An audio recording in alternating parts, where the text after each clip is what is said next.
السلام عليكم ورحمة الله وبركاته. نحمده ونصلي على رسوله الكريم أما بعد بسم الله الرحمن الرحيم الحمد لله. আল্লাহর অশেষ মেহেরবানি আমরা আমাদের ফরদে আইন কোর্সের আজকে দ্বিতীয় সেশনে জয়েন করেছি। গত বৃহস্পতিবার আমাদের ক্লাস শুরু হয়েছে। আমাদের ওরিয়েন্টেশন সেশন বা প্রথম ক্লাস সেই সময় আমরা করেছি। আজ আমাদের দ্বিতীয় সেশন। আজকে থেকেই মূল কোর্স মূলত শুরু হচ্ছে। গত ক্লাসে আমরা জেনেছি মূলত কি পড়বো আমরা এবং কোন কোন বিষয় থাকছে। কোর্সের একটা ওভারভিউ যদি বলি, সেই বিষয়গুলো নিয়ে আলোচনা হয়েছিল। আজকে আমাদের মূল পর্ব শুরু হচ্ছে। আচ্ছা, ক্লাস আমাকে একটু জানান শুরুতে আপনারা যে চ্যাট বক্সে একটু জানান যে সবাইকে সাউন্ড ঠিক মতো শুনতে পাচ্ছেন। চ্যাট বক্সে লিখলেই হবে।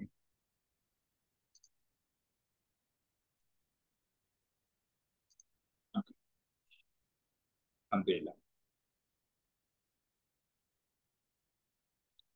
এখানে দেখতে পাচ্ছেন যে আমাদের আজ সেশন নাম্বার 2, 2 নাম্বার সেশন, এবং আজকের টপিক মোটা দাগে ঈমান ও আকীদার পরিচয়, ঈমানের গুরুত্ব। ঈমান শব্দটি কম বেশি আমাদের সকলেরই পরিচিত।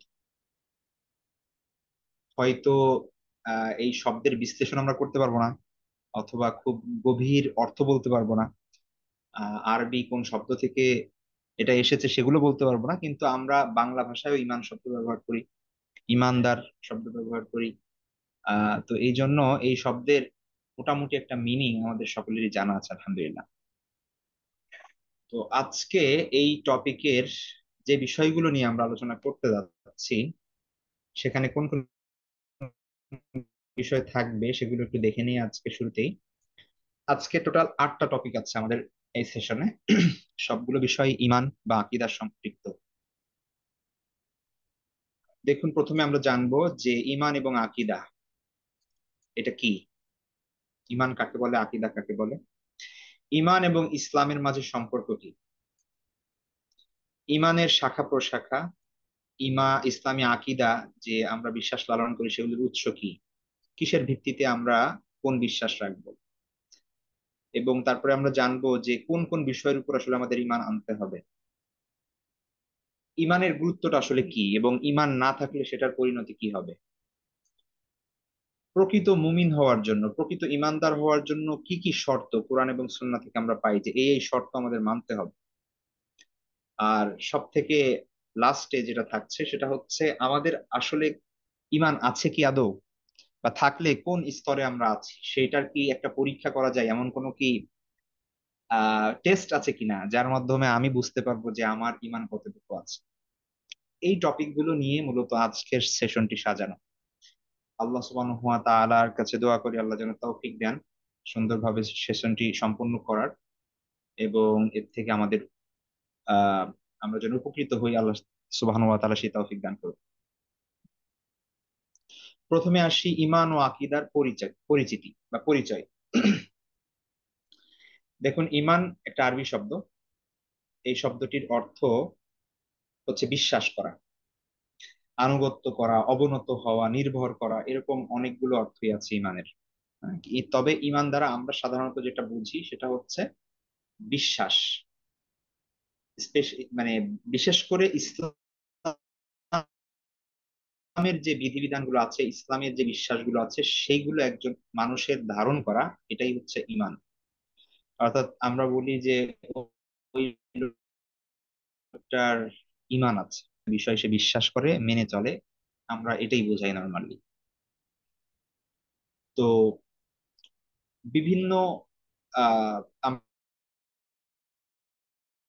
আমরা ইসলামী হিস্ট্রি দেখলে বা ইসলামী একাডেমিতে আমরা যদি দেখি, তাহলে বিভিন্ন স্কলার ইমানের বিভিন্ন ব্যাখ্যা করেছেন।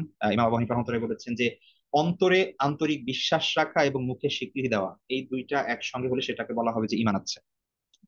ইমাম গাজালী রহমাল্লাহ তাআলা বলেছেন যে রাসূল সাল্লাল্লাহু আলাইহি ওয়াসাল্লামের আনিত সকল বিধিবিধান সহ আল্লাহর প্রতি বিশ্বাস স্থাপন করাই হচ্ছে ঈমান। এক একজনের ডেফিনেশনের সাথে আরেকজনের ডেফিনেশনের কোনো আসলে পার্থক্য নেই, ঘুরে ফিরে একই জিনিস। ইনি কিছু কম বলেছেন, উনি কিছু বেশি বলেছেন, উনি আরেকটা জিনিস অ্যাড করেছেন, এরকম আর কি বিষয়গুলো। ইমাম শাফিঈ, ইমাম মালিক, ইমাম আহমদ ইবনে হাম্বল রাহিমাহুল্লাহ তাআলা সহ আরো অনেক স্কলারের মতে তিনটি জিনিসের সমষ্টি হচ্ছে ঈমান। এক, অন্তরে বিশ্বাস। দুই, মৌখিক স্বীকৃতি। এবং তিন, ইসলামের যে বিধিবিধান আছে সেগুলো কাজে পরিণত করা, অর্থাৎ আমল। তাহলে বিশ্বাস, শাহাদা এবং আমল। বিশ্বাস, স্বীকৃতি দেওয়া, প্লাস হচ্ছে আমল, কাজে বাস্তবায়ন করা, কর্মে রূপান্তরিত করা, এই তিনটার সম্বলিত রূপ হচ্ছে ঈমান।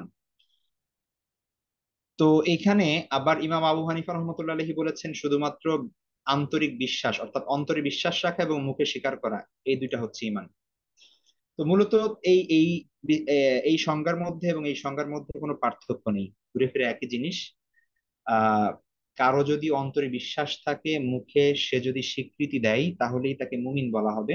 কিন্তু পরিপূর্ণ মুমিন সে তখনই হবে যখন সে কাজে এবং বাস্তবে প্র্যাকটিক্যাল আমলও যখন তার থাকবে। একটা মানুষ সে সবকিছু মেনে নিল আল্লাহ সুবহানাহু ওয়া তাআলার, মুখে স্বীকারও করলো যে হ্যাঁ আমি সব মানলাম, কিন্তু করলো না। ধরুন, উদাহরণস্বরূপ সে রোজা রাখলো না। সে জানে এবং মানে, সে বিশ্বাস রাখে যে আল্লাহ সুবহানাহু ওয়া তাআলা রোজা ফরজ করেছেন, কিন্তু সে রাখলো না। তো আহলুস সুন্নাহ ওয়াল জামা সবাই এ ব্যাপারে একমত যে সে ইসলাম থেকে বের হয়ে যাবে না, কিন্তু তার ঈমানটা পরিপূর্ণ না। তার ঈমানটা তখনই পরিপূর্ণ হবে যখন সে কাজেও বাস্তবায়ন করবে। তার বিশ্বাসটা যখন কাজে প্রতিফলিত হবে, তখনই মূলত তার ঈমানটা পরিপূর্ণ হবে। আর যখন আমলটা না থাকে, তখন ঈমানটা অসম্পূর্ণ থেকে যায়। এর মানে এই না যে সে কাফের হয়ে যায় বা ইসলাম থেকে বের হয়ে যায়। তো যার কারণে এই দুইটা সংজ্ঞার মধ্যে আসলে কোনো পার্থক্য নেই। তো আপনাদেরকে যদি জিজ্ঞেস করা হয় যে ঈমান কাকে বলে, তো এটার দুইটা দিক, একটা হচ্ছে শাব্দিক অর্থ, শাব্দিক অর্থ বিশ্বাস করা। আর পারিভাষিক অর্থ হচ্ছে অন্তরের বিশ্বাস, মৌখিক স্বীকৃতি এবং ইসলামের বিধিবিধান কাজে রূপান্তরিত করা, এটার নাম হচ্ছে ঈমান। আর একটা শব্দ আমরা দেখেছি, সেটা হচ্ছে আকীদা। এই শব্দটা আমরা অনেক শুনি, বিভিন্ন কোর্স করি আকীদার। তো আকীদা, দেখুন, আকীদা এটার বহু বচন হচ্ছে আকায়েদ। তো আমরা ইসলামী আকীদা শুনি, নাম শুনি এরকম। তো আকীদা এসেছে মূলত আকদুন এই শব্দ থেকে। এই শব্দের একটা মিনিং আছে, যেটা হচ্ছে বাধা, গিট দেওয়া। আর আকীদা দ্বারা মূলত বোঝানো হয় বিশ্বাস, বিলিফ বা ধর্মতত্ত্ব, থিওলজি। অর্থাৎ আমরা যদি বলি যে খ্রিস্টানদের আকীদা হচ্ছে তারা ঈসা আলাইহিস সালামকে আল্লাহর সন্তান হিসেবে মানে। তো এটা হচ্ছে তাদের একটা আকীদা, তাদের একটা ধর্মমত, এটা তাদের একটা বিশ্বাস। এই হচ্ছে আকীদা। তো আকীদা শব্দটা মূলত কুরআন এবং হাদিসে ওইভাবে পাওয়া যায় না। পরবর্তীতে স্কলাররা দেখা যাচ্ছে যে তাবেঈদের যুগে, সাহাবী পরবর্তী যুগে ঈমান এবং বিশ্বাস এগুলো বোঝানোর জন্য বিভিন্ন শব্দ তারা ব্যবহার করেছেন। যেমন আমরা দেখি ইমাম আবু হানিফা রহমতুল্লাহ আলাইহি আল ফিকহুল আকবার ব্যবহার করেছেন, ইলমুত তাওহীদ ব্যবহৃত হতো, আস সুন্নাহ শব্দ দ্বারাও ঈমান আকীদা বোঝানো হতো, আশ শরিয়া শব্দ দ্বারা বোঝানো হতো উসুলুদ্দিন, আল আকীদা। কিন্তু এখন এটা ইসলামিক এডুকেশনের মধ্যে এবং ইসলামিক একাডেমিতে এত বেশি ব্যবহৃত হয়েছে আল আকীদা শব্দ দ্বারা, যে এই শব্দটাই এখন সব থেকে বেশি প্রচলিত। এবং এই আকীদা দ্বারা মূলত বোঝানো হয় যে কুরআন ও সুন্নাহ কর্তৃক নির্দেশিত ইসলামের সকল মৌলিক বিষয় নির্দ্বিধায় অন্তর দিয়ে বিশ্বাস করা এবং বিনা বাক্যে মেনে নেওয়া, অন্তরে কোনো ধরনের সংশয়, দ্বিধা এগুলোর স্থান না দেওয়া। এটা দ্বারাই মূলত আকীদা বোঝায়। তো ঈমান আকীদা বলতে মূলত একজন মুসলমানের যে বিশ্বাসগুলো রাখতে হবে, ছোট এবং বড় সবকিছু মিলে, সেগুলোর সমন্বিত রূপ হচ্ছে ঈমান এবং আকীদা। এই হচ্ছে ঈমান এবং আকীদার অর্থ। এবার একটা জিনিস দেখবো, সেটা হচ্ছে ঈমান এবং ইসলামের মাঝে সম্পর্ক কি। কারণ আমরা জানি ইসলাম হচ্ছে আমাদের ধর্ম, তাই না?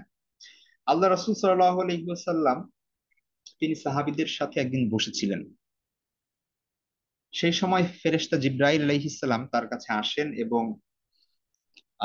মানুষের রূপ ধরে আসেন। এসে তিনি কয়েকটা কোশ্চেন করেন, তার মধ্যে একটা কোশ্চেন ছিল যে ঈমান কাকে বলে। তখন আল্লাহ রাসূল সাল্লাল্লাহু আলাইহি ওয়াসাল্লাম বলেছিলেন যে ঈমান হচ্ছে যে বিশ্বাসের নাম, যে তুমি আল্লাহকে বিশ্বাস করবে, তার ফেরেশতা সমূহদের বিশ্বাস করবে, তার কিতাব সমূহকে বিশ্বাস করবে, তার রাসূলদের বিশ্বাস করবে, পরকালকে বিশ্বাস করবে, তাকদীরকে বিশ্বাস করবে। এগুলোর নাম হচ্ছে ঈমান। তারপর জিবরাইল আলাইহিস সালাম তাকে জিজ্ঞেস করেছিলেন যে ইসলাম কি। তখন আল্লাহ রাসূল সাল্লাল্লাহু আলাইহি ওয়াসাল্লাম বলেছিলেন যে ইসলাম হচ্ছে আল্লাহ তুমি এই সাক্ষ্য দিবে যে আল্লাহ সুবহানাহু ওয়া তাআলা ছাড়া কোনো ইলাহ নেই, মুহাম্মদ সাল্লাল্লাহু আলাইহি ওয়াসাল্লাম আল্লাহর রাসূল, এবং তুমি সালাত আদায় করবে, তুমি রোজা রাখবে, তুমি যাকাত দিবে, হজ করবে। এই পাঁচটা জিনিস বাস্তবায়ন করা, এগুলোর নাম হচ্ছে ইসলাম।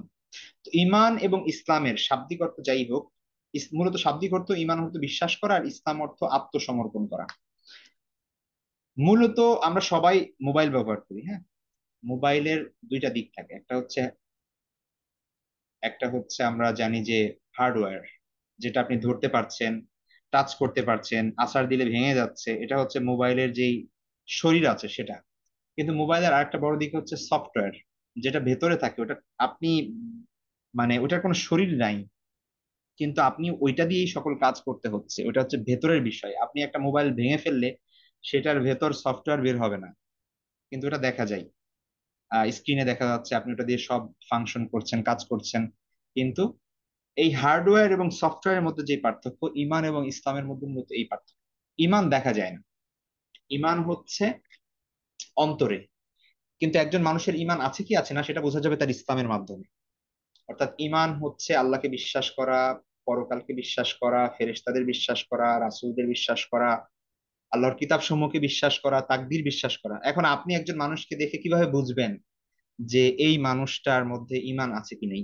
বোঝা যাবে না। আপনি তার মানে এটা আহ, আপনার আধুনিক এমন কোনো যন্ত্র আবিষ্কার হয় নাই যে সেই যন্ত্র দিয়ে একজন মানুষের বিশ্বাস মাপা যাবে। এটা সম্ভব না, সিটি স্ক্যান করলেও সেটা ধরা পড়বে না। তো কিভাবে ধরা পড়বে সেটা, সেটা হচ্ছে মূলত ইসলামের মাধ্যমে। ইসলাম হচ্ছে কি, যেটা প্র্যাকটিক্যাল যেই দিকগুলো আছে, অর্থাৎ আপনি নামাজ পড়বেন, রোজা রাখবেন, হজ করবেন, জাকাত দিবেন, মুখে আল্লাহর এবং রাসূলের স্বীকৃতি দিবেন যে আমি আল্লাহকে এক ইলাহ হিসেবে মানি এবং মুহাম্মদ সাল্লাল্লাহু আলাইহি ওয়াসাল্লাম আল্লাহর রাসূল, সেটা বিশ্বাস করি, এটা মুখে বলবেন। তো যখন এই কাজগুলো করবেন তখন আপনি একজন পরিপূর্ণ মুমিন এবং পরিপূর্ণ মুসলিম হিসেবে স্বীকৃতি লাভ করবেন। কিন্তু আপনি যদি দুইটাকে আলাদা করে দেন, একজন মানুষ যদি এই দাবি করে যে আমার পরিপূর্ণ ঈমান আছে কিন্তু ইসলাম নাই, অর্থাৎ সে বিশ্বাস করে কিন্তু সে মুখে স্বীকৃতিও দেয় না আল্লাহ সুবহানাহু ওয়া তাআলার একত্ববাদের বা রাসূল সাল্লাল্লাহু আলাইহি ইসলামের রিসালাতের, সে নামাজ পড়ে না, রোজা রাখে না, হজ করে না, যাকাত দেয় না, তো তাহলেও তাকে মুমিন বলা হবে না মূলত। আবার একজন মানুষ যে উপর দিয়ে সবকিছুই করছে, নামাজ পড়ছে, রোজা রাখছে, যাকাত দিচ্ছে, কিন্তু ভেতরে ভেতরে তার ঈমান নেই, অর্থাৎ বিশ্বাস নেই, তাহলেও কিন্তু সে মুসলিম না বা মুমিন না, সে কিন্তু মুনাফিক বলে বিবেচিত হবে। তাহলে ঈমান এবং ইসলাম এই দুইটি মূলত একই পাখির দুইটি ডানা। যে কোনো একটি মানে কেটে ফেললেই দেখা যাচ্ছে পাখিটি আর উঠতে পারবে না। তো পাখিটি সুস্থ স্বাভাবিকভাবে উঠতে হলে তার দুটি ডানাই লাগবে। এই জন্য ঈমান এবং ইসলাম এই দুইটার সমান গুরুত্ব এবং একটা আরেকটা থেকে আলাদা কিছু না। তো এই ধরনের অনেক আহ, মত এবং অনেক ধরনের আপনার বাতিল ফিরকা এবং ভ্রষ্ট দল এমন আছে যারা মনে করে যে ঈমান ইসলাম এগুলো শুধুমাত্র হচ্ছে বিশ্বাস অন্তরের মধ্যে, আমি বললে থাকলেই হলো, মুখেও বলতে হবে না, এগুলো বাস্তবায়নও করতে হবে না। বিশেষ করে আপনার আহ আপনারা যদি জানেন এই বিষয়ে, বিশেষ করে লালন পূজা যারা করে, লালনকে অনেক বড় ইয়া মনে করে, মানব ধর্মের প্রচার করে, এই ধরনের মানুষগুলো মূলত এই টাইপের হয়। এবং আহ, তারা বলে যে মুখে কিছু বলারও প্রয়োজন নাই, তুমি কোন ধর্মের, কাকে তুমি রব হিসেবে মানো, কাকে তুমি আল্লাহ হিসেবে মানো, স্রষ্টা হিসেবে মানো, এটা মনে অন্তরে বিশ্বাস থাকতেই হবে। আর প্র্যাকটিক্যালি তো কোনো কিছু লাগবেই না। তো এই ধরনের আরো অনেক কি বলে আহ এই ধরনের অনেক আরো দল মত থাকতে পারে। তো এই ব্যাপারগুলো থেকে আমাদের সতর্ক থাকতে হবে এবং প্র্যাকটিক্যালি আমাদের এই বিষয়গুলো বুঝতে হবে যে ইসলাম এবং ঈমান দুইটা আলাদা কোনো বিষয় না, মূলত অন্তরে বিশ্বাস, মৌখিক স্বীকৃতি এবং সেগুলো বাস্তবায়নের নামই হচ্ছে ঈমান। একটা বিষয় বোঝার চেষ্টা করি এখানে, সেটা হচ্ছে যে আপনি যতই বলেন যে আমি হচ্ছে আল্লাহকে বিশ্বাস করি, আল্লাহকে মানি, এটার তো একটা প্রমাণ লাগবে, সবকিছুর একটা প্রুফ আছে, তাই না? তো এটার আসলে প্রুফটা কি? আপনি কিভাবে বোঝাবেন যে আপনি আল্লাহকে মানেন?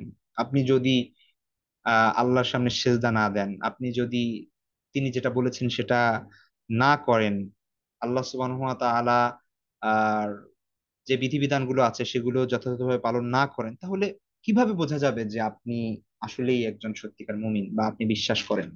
এটা কিভাবে বোঝাবেন আপনি মানুষকে? বা আপনি নিজেই বা এই জিনিসগুলো বুঝবেন কিভাবে? তো এই জন্য এই ধোঁয়াশার মধ্যে যেন আমরা না থাকি, যে জাস্ট ইমান থাকলেই হইছে, আর অন্য কিছুর দরকার নাই, নামাজ না পড়লাম, রোজা না রাখলাম, এগুলোর ধার ধারলাম না, শুধু মনে করলাম নিজেরে যে আমি মুসলমান, আমি মুমিন, আমি বিশ্বাসী, ব্যাস এটাই যে নাজাতের জন্য যথেষ্ট হবে, এটা এই ধারণায় থাকা ঠিক না। হ্যাঁ? আর অনেক হাদিসও তো আছে এমন, যেখানে আল্লাহ রাসূল সাল্লাল্লাহু আলাইহি ওয়াসাল্লাম সুস্পষ্ট ভাবে বলেছেন যে সালাতের গুরুত্বের ক্ষেত্রে, আমরা সেই বিষয়গুলো আরো সামনে পড়বো ইনশাল্লাহ, যেখানে আল্লাহ রাসূল সাল্লাল্লাহু আলাইহি ওয়াসাল্লাম বলেছেন যে আহ সালাত হচ্ছে মুমিন এবং কাফেরের মধ্যে পার্থক্য। আর একটা হাদিস আছে, সেখানে আল্লাহ রাসূল সাল্লাল্লাহু আলাইহি ওয়াসাল্লাম বলছেন, মান তারাকা সালাতা মুতাআম্মিদান ফাকাদ কাফার, ইচ্ছাকৃতভাবে সালাত তরক করলে সে কুফরি করলো। তো যদিও বিভিন্ন কারণে আপনার এখানে কাফের বলে ফতোয়া দেওয়া হয় না, কিন্তু এই বিষয়গুলো খুব সেনসিটিভ, এর জন্য খেয়াল রাখতে হবে। প্র্যাকটিক্যাল যে বিষয়গুলো আছে এগুলোর ইম্পর্টেন্স কোনোভাবেই কম না। হ্যাঁ, এই বিষয়গুলো আমাদের মাথায় রাখতে হবে। তো ঈমান এবং ইসলামের সম্পর্কের ব্যাপারে আশা করি একটা ধারণা আমাদের হয়েছে, যে ঈমান হচ্ছে মূলত আল্লাহ ও তার রাসূল সাল্লাল্লাহু আলাইহি ইসলাম যা কিছু আদেশ করেছেন সেগুলোর উপর দৃঢ় বিশ্বাস স্থাপন করা। আর ইসলাম হলো আল্লাহ ও তার রাসূল সাল্লাল্লাহু আলাইহি ইসলাম যা কিছু আদেশ করেছেন এবং সে অনুযায়ী আমল করা, যা কিছু আদেশ করেছেন সেই বিধিবিধান অনুযায়ী আমল করা। তো এই নিজেকে আত্মসমর্পণ করা, আল্লাহর আনুগত্য মেনে নেওয়া, নিজের জীবনে বাস্তবায়ন করা, এটাকেই মূলত ইসলাম বলে। আচ্ছা, এবার আসুন ইমানের শাখা প্রশাখা। আমরা সামনে নেক্সট ক্লাসে আমরা মূলত ইমানের রোকন নিয়ে পড়ব, যেখানে মূলত ইমানের যে মূল ভিত্তিগুলো আছে সেই বিষয়গুলো নিয়ে আমরা আলোচনা করব। তো সেই বিষয়টা সামনে আসবে, এই জন্য আজকে আর সেগুলোর বিস্তারিত আলোচনা করছি না। তো হাদিসের মধ্যে এসেছে আল্লাহ রাসূল সাল্লাল্লাহু আলাইহি ওয়াসাল্লাম তিনি আহ বলেছেন যে ইমানের 60-এর অধিক অথবা 70-এর অধিক শাখা রয়েছে, যার প্রধান শাখা, সর্বোত্তম শাখা হচ্ছে লা ইলাহা ইল্লাল্লাহ, এটা বলা, এবং সব থেকে ক্ষুদ্র শাখা হচ্ছে কষ্টদায়ক কোনো বস্তু পথ হতে সরিয়ে দেওয়া। আপনি হেঁটে যাচ্ছেন, রাস্তায় এমন কিছু দেখলেন যে সেখানে মানুষের কষ্ট হতে পারে, পড়ে যেতে পারে কেউ, তো আপনি সেই বিষয়টা সরিয়ে ফেললেন রাস্তা থেকে। সেটা কোনো আহ কষ্টদায়ক বস্তু হতে পারে, ইট হতে পারে, কোনো লাঠি হতে পারে, অন্ধকারে এমন একটা ডাল হতে পারে গাছের, যেটা হয়তো মানুষ পড়ে যাবে, তো আপনি সেটা সরিয়ে ফেললেন। এটাও ইমানের একটা অংশ, আপনার ইমানের দাবি এই জিনিসটা করা। তো ইমানের শাখাসমূহের মধ্যে অনেক উঁচু এবং নিচু স্তর রয়েছে। এগুলোর কর্মকাণ্ডের বিভিন্ন ভাগ আছে। হৃদয়, জিহ্বা, দেহের বিভিন্ন কর্মকাণ্ড অংশ, মানে বিভিন্ন কর্মকাণ্ডেরই অংশ মূলত এই ইমানের এই শাখাসমূহ। তো আলেমগণ, স্কলারগণ যুগে যুগে বিভিন্ন ভাবে এই শাখাগুলো গণনা করেছেন। আমরা এখানে একটা জিনিস দেখাচ্ছি, সেটা হচ্ছে কাজী আয়াজ রাহিমাহুল্লাহ তাআলা তিনি সংক্ষেপে 3টি ভাগে বিভক্ত করেছেন। একটা হচ্ছে হৃদয়ের আমল, অন্তরের আমল, যেগুলো ইমানের যে শাখা প্রশাখাগুলো আছে সেগুলোর কিছু আছে যেগুলো অন্তরের সাথে সম্পৃক্ত।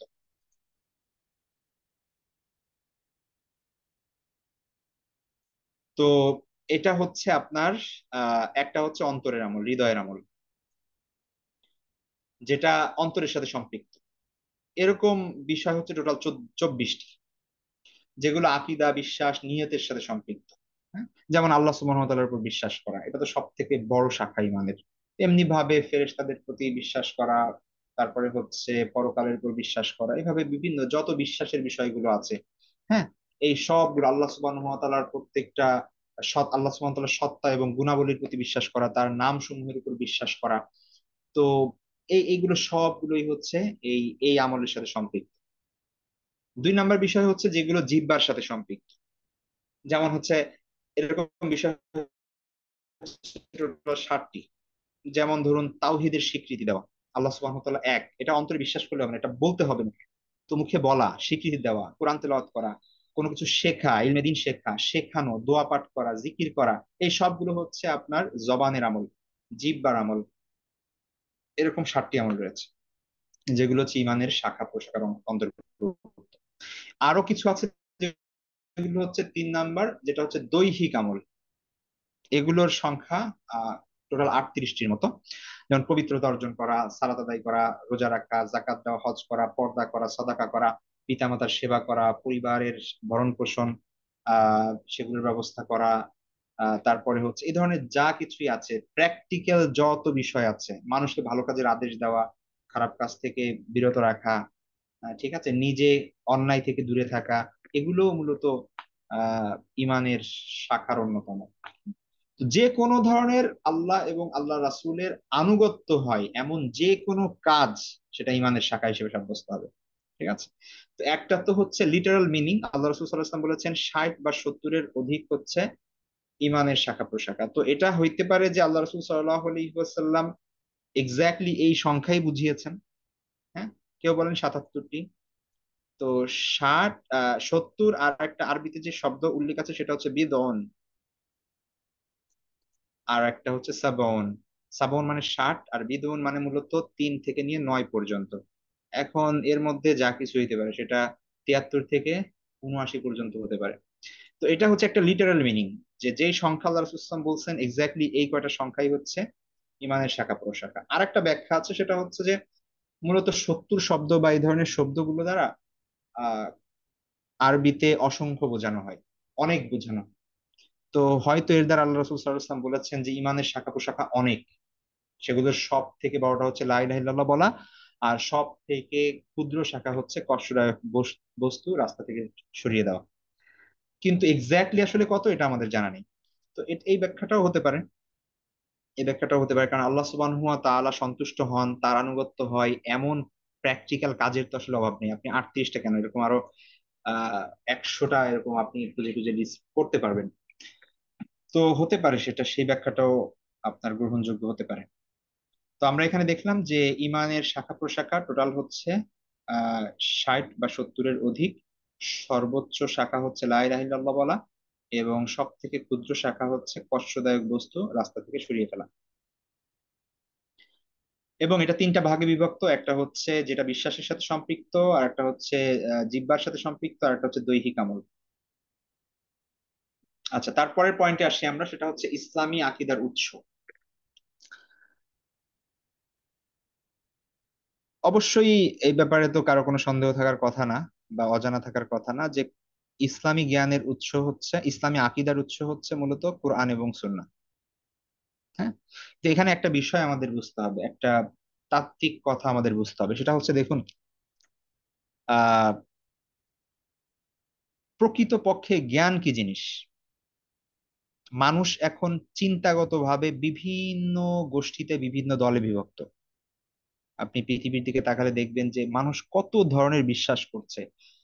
আহ মানে কেউ কেউ দাবি করছে যে সে বিশ্বাসও করছে না, মানে নাস্তিকদের কথা বলছি। কিন্তু এটাও তাদের একটা বিশ্বাস, তাদের বিশ্বাস যে তারা কোনো বিশ্বাস করে না, কিন্তু আসলে কিন্তু এটাও একটা বিশ্বাস। তারা বিশ্বাস করে না, বা তারা বলে যে স্রষ্টা নেই, তারা বিশ্বাস করে যে স্রষ্টা নেই। ঠিক আছে, অথচ তারা আমাদেরকে অপবাদ দেয় যে আমরা নাকি অন্ধবিশ্বাস করি, অথচ তাদের কিন্তু এটা অন্ধবিশ্বাস যে স্রষ্টা নেই। কারণ এমন কোনো প্রমাণ কেউ দিতে পারবে না যে স্রষ্টা নেই। আর তারা এটা চায়, যে তারা মনে করে যে আহ, তাদের নির্দিষ্ট যে দাবি, সেটা হচ্ছে যে আহ ইমান বিল গায়েব, আমাদের সব থেকে ইম্পর্টেন্ট পয়েন্ট যেটা, সেটা হচ্ছে গায়েবের উপর বিশ্বাস করা, অদৃশ্যের বিষয়ের উপর বিশ্বাস করা।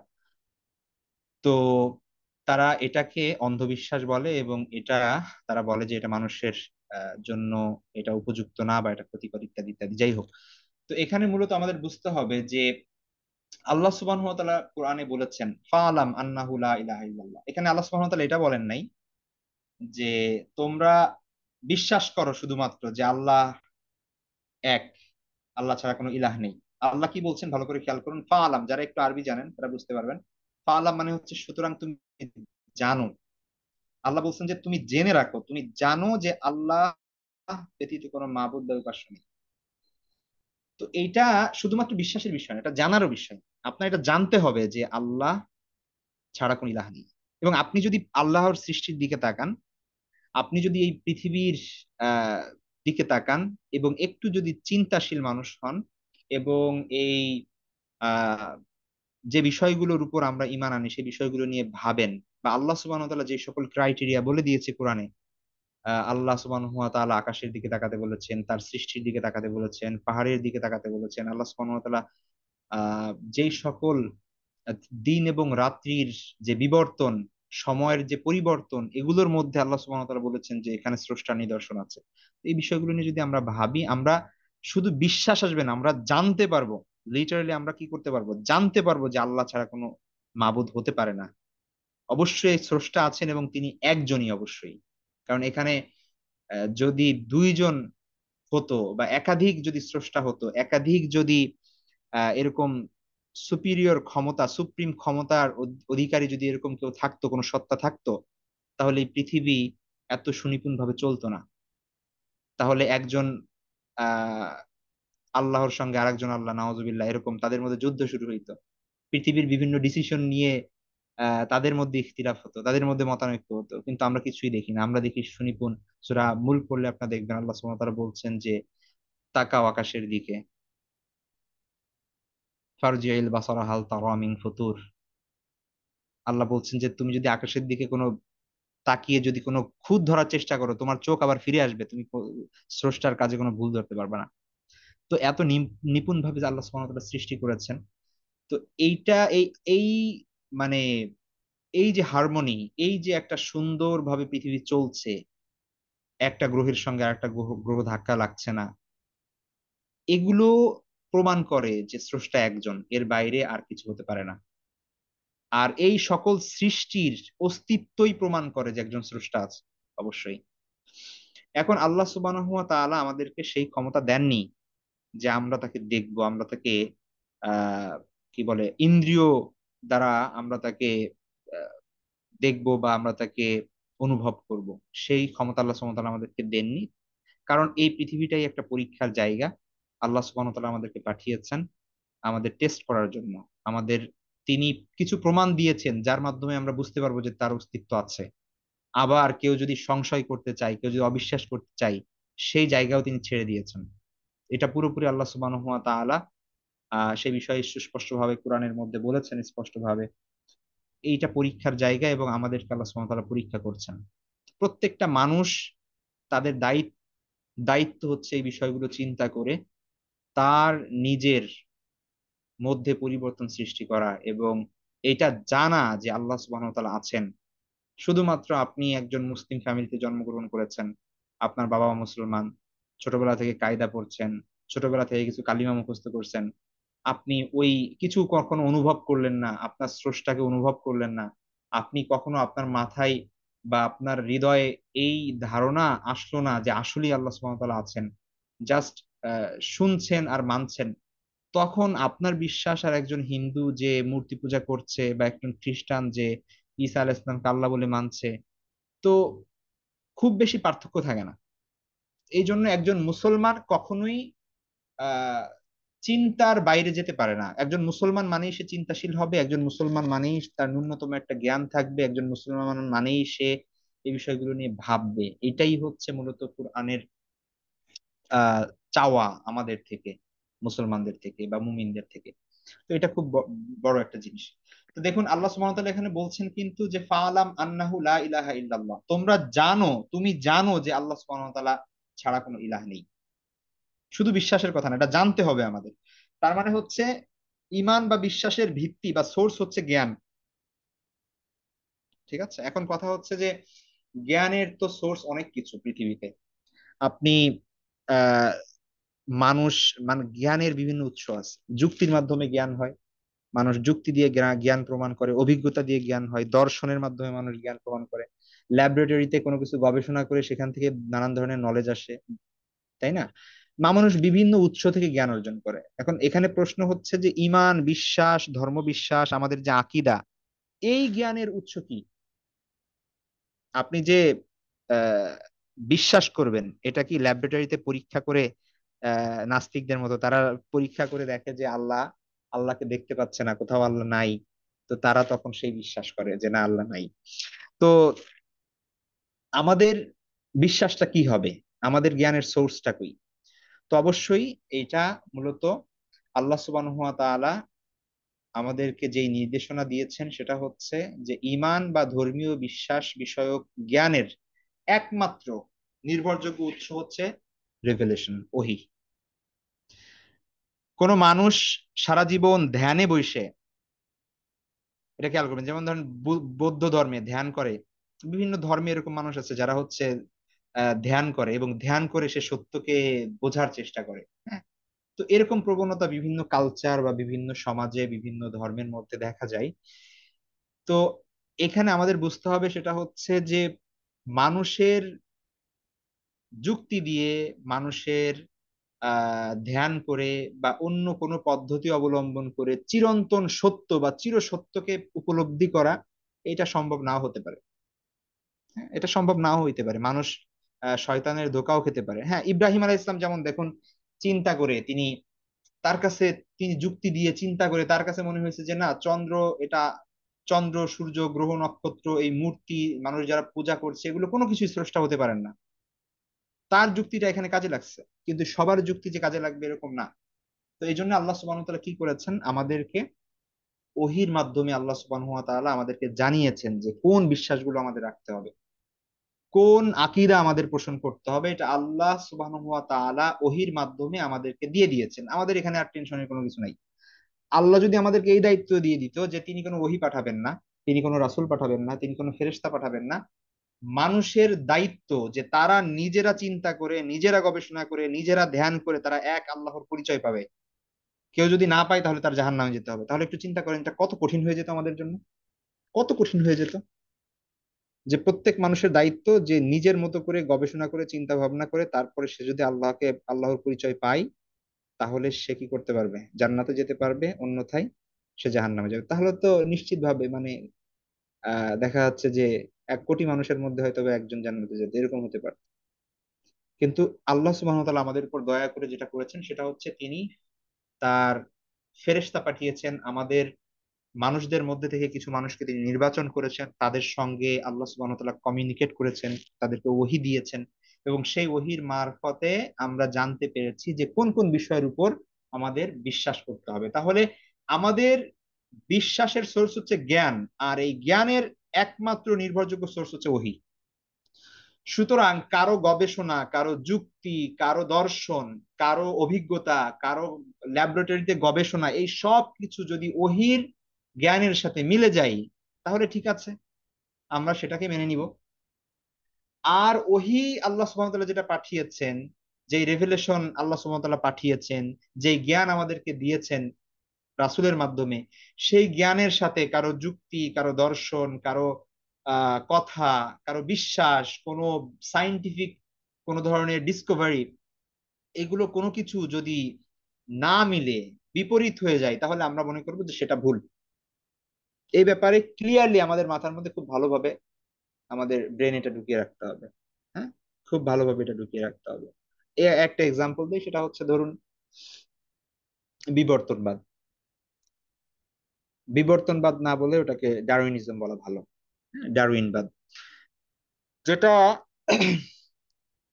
কোরআনের মাধ্যমে আমরা সুস্পষ্টভাবে জানি যে আল্লাহ সুবহানাহু ওয়া তাআলা বলেছেন যে তিনি আদম আলাইহিস সালামকে সৃষ্টি করেছেন, তিনি সরাসরি মানুষ সৃষ্টি করেছেন মাটি থেকে, তারপরে তার মধ্যে রূহ ফুঁকে দিয়েছেন, সেই মানুষকে তিনি জান্নাতে রেখেছেন, ওই মানুষ থেকেই তার একজন সহধর্মিণী সৃষ্টি করেছেন, তার একজন সঙ্গী সৃষ্টি করেছেন, হাওয়া আলাইহিস সালাম, এবং তারপরে তাদেরকে জান্নাত থেকে এই পৃথিবীতে পাঠানো হয়েছে, এবং এটাই মানুষের সৃষ্টি, মানব জাতির সূচনা এভাবেই।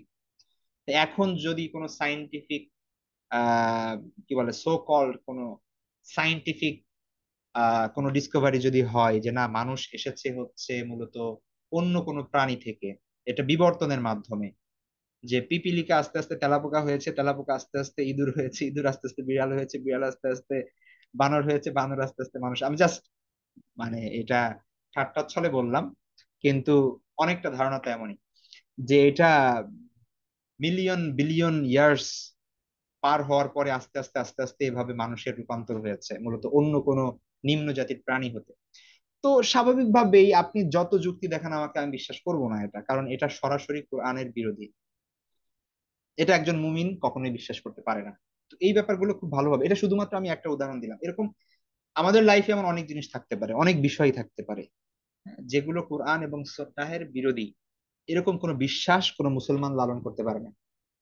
হ্যাঁ, এটা এটা নিয়ে আপনি পড়তে পারেন, সেটা আলাদা ব্যাপার। এটা আপনি পড়তে পারেন, এই বিশ্বাস রাখতে পারবেন না। আপনার সিলেবাসে আছে, এখন কি করবেন, পড়তে হবে, আপনি পড়েন, লিখেন, পরীক্ষা হয়তো দিবেন পাশ করার জন্য, কিন্তু এই বিশ্বাস লালন করা যাবে না। বিশ্বাস লালন করলে কিন্তু প্রবলেম। তো এই হচ্ছে বিষয়। এই ব্যাপারটা খুব ভালো করে খেয়াল করতে হবে। আল্লাহ সুবহানাহু ওয়া তাআলা কোরআনে বলছেন যে ইত্তাবিউ মা উনজিলা ইলাইকুম মির রাব্বিকুম ওয়ালা তাত্তাবিউ মিন দুনিহি আউলিয়া। তোমাদের প্রতিপালকের নিকট থেকে তোমাদের নিকট যা অবতীর্ণ হয়েছে তোমরা তার অনুসরণ করো। ইত্তাবিউ ওই জিনিসের অনুসরণ করো। আর আল্লাহ ছাড়া, ওই জিনিস ছাড়া, আল্লাহর হুকুম ছাড়া বা আল্লাহকে ছাড়া অন্য কাউকে তোমরা অভিভাবক হিসেবে গ্রহণ করো না। সে যত বড়ই সাইন্টিফিক হোক, যত বড়ই পলিটিক্যাল পার্সন হোক, যত বড়ই ধর্মগুরু হোক, যাই হোক না কেন, যখন আল্লাহর কথার বিপরীতে চলে যাবে তখন আর তার কোনো অনুসরণ নাই। এই শক্তি মূলত কিয়ামত পর্যন্ত মুসলমানদেরকে টিকিয়ে রাখবে। কিয়ামত পর্যন্ত ঈমান এবং ইসলাম মূলত এইভাবেই বেঁচে থাকবে। কারণ আল্লাহ সুবহানাহু ওয়া তাআলা সেটা আমাদের সবাইকে বলে দিয়েছেন, সেটা যে আমাদের যাচাই করতে হবে, বাছাই করতে হবে, এবং সেই অনুযায়ী আমাদের বিশ্বাস করতে হবে। এখানে শুধুমাত্র আমরা নিজেদের মতো করে একজন বলেছে অমুক বিশ্বাস আমাদের করতে হবে, অথচ কোরআন এবং হাদিসে যদি এর বিরুদ্ধে থাকে কোনো কথা, বা ওই ধরনের কোনো কথা না থাকে, তো তখন ওই মত আমাদের পোষণ করা যাবে না। সুতরাং ইসলামী আকিদার একমাত্র উৎস হচ্ছে ওহী। ওহী দু প্রকারের, একটাকে বলা হয় ওহী মাতলু, আর একটা বলা হয় আল ওয়াহি গায়রে মাতলু। ওহী মাতলু বলা হয় যেটা কোরআন, আর ওহী গায়রে মাতলু হচ্ছে আল্লাহ রাসূলের হাদিস বা সুন্নাহ, যেটা সহিভাবে প্রমাণিত। তো যেমন ধরুন, মাতলু বলা হয় যেটা তেলাওয়াত করা হয়, এটা ইসমে মাফউলের শব্দ মাতলুন। তো তেলাওয়াত শব্দ থেকে এসেছে, অর্থাৎ যেটা তেলাওয়াত, যেমন নামাজে আমরা সূরা তেলাওয়াত করি, কোরআন থেকে তেলাওয়াত করি, কিন্তু আপনি যদি নামাজের মধ্যে হাদিস পাঠ করেন তাহলে আপনার নামাজ হবে না, ওইটা গায়রে মাতলু। কিন্তু দুইটাই ওহী। পার্থক্য শুধু এতটুকু যে আল্লাহ সুবহানাহু ওয়া তাআলার সরাসরি কালাম হচ্ছে কোরআন, আর রাসূল সাল্লাল্লাহু আলাইহি ওয়াসাল্লামের যে হাদিসগুলো আছে সেগুলো আল্লাহর ওহী, কিন্তু এটা রাসূলের শব্দে, এটা আল্লাহর কালাম, সরাসরি কালাম না। বরং মর্মটা আল্লাহর, অর্থটা আল্লাহর, কিন্তু কথাগুলো আল্লাহ রাসূল সাল্লাল্লাহু আলাইহি ওয়াসাল্লামের। ঠিক আছে? তো এই হচ্ছে দুইটা পার্থক্য। এখন এটার প্রমাণ কি? প্রমাণ কি যে যেটা সুন্নাহ বা হাদিস যেটাকে আমরা বলছি, সেটা যে সেটাও ওহীর অন্তর্ভুক্ত, সেটার প্রমাণ কি? সেটা অবশ্যই প্রমাণ আছে। আল্লাহ সুবহানাহু ওয়া তাআলা এখানে বলেছেন, ওয়া আনজালাল্লাহু আলাইকাল কিতাবা ওয়াল হিকমাতা ওয়া আল্লামাকা মা লাম তাকুন তা'লাম। আল্লাহ সুবহানাহু ওয়া তাআলা আপনার উপর নাজিল করেছেন কিতাব, কিতাব মানে তো কোরআন, ওয়াল হিকমাতা, হিকমত। হিকমত কি তাহলে? কোরআনটাও কিতাব আল্লাহর নাজিলকৃত, হিকমতটাও আল্লাহর নাজিলকৃত। এখন কিতাবের সংজ্ঞা তো আমরা জানলাম যে কিতাব মানে হচ্ছে কোরআন, তাহলে হিকমত মানে কি? হিকমত মানে এটা সকল স্কলাররাই, মুফাসসিরিনে কেরাম একমত যে হিকমত শব্দের অর্থ এখানে মূলত সুন্নাহ, আল্লাহ রাসূলের হাদিস যেগুলো আছে সেগুলো। ঠিক আছে? সুতরাং যারা অস্বীকার করছে যে আল্লাহ রাসূলের হাদিসের কোনো অথরিটি নেই, বা আল্লাহ রাসূলের হাদিসকে জাস্ট এটা ইতিহাসের গল্প মাত্র, এখান থেকে কোনো হুকুম আহকাম বের করা যাবে না, এখান থেকে আইন কানুন বানানো যাবে না, যারা এই দাবি করছে, যারা নিজেদেরকে কুরানিস্ট বা আহলে কুরআন বলে থাকে, এবং তারা মূলত এই হাদিসগুলোকে অস্বীকার করে। মানে হাদিসগুলোকে অস্বীকার করা বলতে তারা মনে করে যে এগুলো আসলে ইসলামের কোনো দলিল না, বা ইসলামী শরীয়তের এগুলো কোনো আহ এগুলোর কোনো গ্রহণযোগ্যতা নাই, তারা এই দাবি করে। তো এটা সুস্পষ্টভাবে কোরআন বিরোধী এবং ইজমায় উম্মতের বিরোধী কোনো স্কলার, মানে সর্বযুগেই মূলত সকল স্কলার এ ব্যাপারে একমত ছিলেন যে আল্লাহ রাসূল সাল্লাল্লাহু আলাইহি ওয়াসাল্লামের কথা, তার হাদিস, এগুলো মুসলমানদের জন্য বা আমাদের জন্য এইটা আবশ্যকীয়, কর্তব্য, পালনীয়। আল্লাহ রাসূল সাল্লাল্লাহু আলাইহি ওয়াসাল্লাম যেটা বলেছেন। তো এই জন্য কোরআন এবং হাদিস, এই দুইটা জিনিস, কোরআন এবং সুন্নাহ, এই দুইটা জিনিসই হচ্ছে মূলত আকীদার উৎস। তো যে বিষয়গুলো, যে বিশ্বাসগুলো আমরা কোরআন এবং সহিহ সুন্নাতে পাবো, সেই বিষয়ে আমাদের বিশ্বাস রাখা কর্তব্য, আমাদের দায়িত্ব। আচ্ছা, এবার আসুন, যে সকল বিষয়ের উপর আমাদের বিশ্বাস আনতে হবে, কোন কোন বিষয়ের উপর আমাদের বিশ্বাস আনতে হবে? দেখুন, মেইন তিনটা পয়েন্টের কথা আপনাদের বলি। ইমানের মৌলিক তিনটা পয়েন্ট আছে। একটাকে বলা হয় তাওহীদ, একটাকে বলা হয় রিসালাত, আর অপরটিকে বলা হয় আখিরাত। তাওহীদ, রিসালাত, আখিরাত, এই তিনটা খুব ভালোভাবে মাথায় রাখবেন। তাওহীদ, রিসালাত, আখিরাত। তাওহীদ মানে হচ্ছে আল্লাহ সুবহানাহু ওয়া তাআলাকে এক বলে স্বীকৃতি দেওয়া। আল্লাহ সুবহানাহু ওয়া তাআলাই একমাত্র ইলাহ, তিনি একমাত্র মাবুদ, এই স্বীকৃতি দেওয়া, এটা মেনে নেওয়া, এটাই হচ্ছে তাওহীদ। রিসালাত মানে আল্লাহ সুবহানাহু ওয়া তাআলা যে নবী পাঠিয়েছেন, যে সকল নবী রাসূল পাঠিয়েছেন, স্পেশালি আমাদের মুহাম্মদ সাল্লাল্লাহু আলাইহি ওয়াসাল্লাম সর্বশেষ নবী, তাকে বিশ্বাস করা, তাকে স্বীকৃতি দেওয়া, তাকে মেনে নেওয়া। আর আখিরাত হচ্ছে মৃত্যু পরবর্তী যে জীবন, পুনরুত্থান, হিসাব নিকাশ, জান্নাত জাহান্নাম, এগুলোকে বিশ্বাস করা। তো মূল, একজন মানুষের মূল জীবনের উদ্দেশ্য হচ্ছে সে এক আল্লাহকে স্বীকার করে, বিশ্বাস করে, নবী রাসূলের, আমাদের এখানে হচ্ছে রাসূলের, রাসূলের কথা, একমাত্র আল্লাহ রাসূল সাল্লাল্লাহু আলাইহি ইসলামের নির্দেশিত পন্থা অবলম্বন করে তার আখিরাতে সে সফল হবে। এই হচ্ছে মূলত তাওহীদ, রিসালাত এবং আখিরাতের কনসেপ্ট। এটাই হচ্ছে ইমানের মৌলিক এই তিনটা পয়েন্ট। হ্যাঁ, আমরা আরকানুল ইমানের ক্লাসে দেখবো যে টোটাল ওইখানে ইনশাল্লাহ আমরা 6টা পয়েন্ট বিস্তারিত পড়বো। সেখানে এই বিষয়গুলো থাকবে, আরো 3টা পয়েন্ট থাকবে, সে বিষয়গুলো আমরা দেখবো। তবে শুধু কি এই বিষয়গুলোর উপর বিশ্বাস করলেই হবে? ধরুন কেউ বললো যে হ্যাঁ, আমি আল্লাহকে বিশ্বাস করি, নবী রাসূলদের বিশ্বাস করি, পরকালে বিশ্বাস করি, ব্যাস শেষ, তার আহ আর কোনো বিষয় কি বিশ্বাস করতে হবে না? তো এখানে একটা পয়েন্ট মনে রাখবো ভালো করে, যে এই যে আমরা বললাম যে ইসলামী আকিদার সোর্স হচ্ছে জ্ঞান। কোন জ্ঞান? দুনিয়াবি কোনো গবেষণালব্ধ জ্ঞান না, বরং ওহির জ্ঞান। ওহি মানে কুরআন এবং সুন্নাহ। তো কুরআন এবং সুন্নাহের মাধ্যমে অকাট্যভাবে যে বিষয়গুলো প্রমাণিত, এই সব বিষয়ের উপর আপনার ঈমান আনতে হবে। ঠিক আছে? আল্লাহ রাসূল সাল্লাল্লাহু আলাইহি ইসলাম যা নিয়ে এসেছেন, আল্লাহ সুবহানাহু ওয়া তাআলা যা প্রেরণ করেছেন, এই সামগ্রিক বিষয়ের উপর আপনি ঈমান আনতে হবে আপনার। এখন ধরুন, আহ অনেকে জিন বিশ্বাস করে না। এখন জিন বিশ্বাস করা তো ইমানের কোনো পয়েন্টের মধ্যে আমরা পাই নাই কখনো। কিন্তু সমস্যা আছে, সমস্যা হচ্ছে জিনের যে অস্তিত্ব আছে সেটা অকাট্যভাবে প্রমাণিত কোরআনে। সূরা কুরআন, জিন নামে সূরা কোরআনই, মানে কোরআনে একটা সূরাই আছে। সুতরাং কেউ যদি জিনকে অস্বীকার করে, তাহলে ব্যাপারটা কি দাঁড়াচ্ছে? সে কোরআনের ওই অংশটা অস্বীকার করলো, অর্থাৎ কোরআনকে অস্বীকার করলো। তার মানে হচ্ছে ইমানের এই পয়েন্টটাকে সে অস্বীকার করলো। তো এই ব্যাপারগুলো এইভাবে সিরিয়াস ব্যাপারটা, হ্যাঁ। তো যেমন ধরুন, আহ স্বাভাবিক কোনো এমন এমন কি স্কলাররা এভাবেও উদাহরণ দিয়েছেন যে ধরুন মিসওয়াক করা সুন্নাত কি সুন্নাত না। কেউ যদি মিসওয়াক করা বলে যে সুন্নাত না, এটা অস্বীকার করে, তাহলে সে কাফের হয়ে যাবে।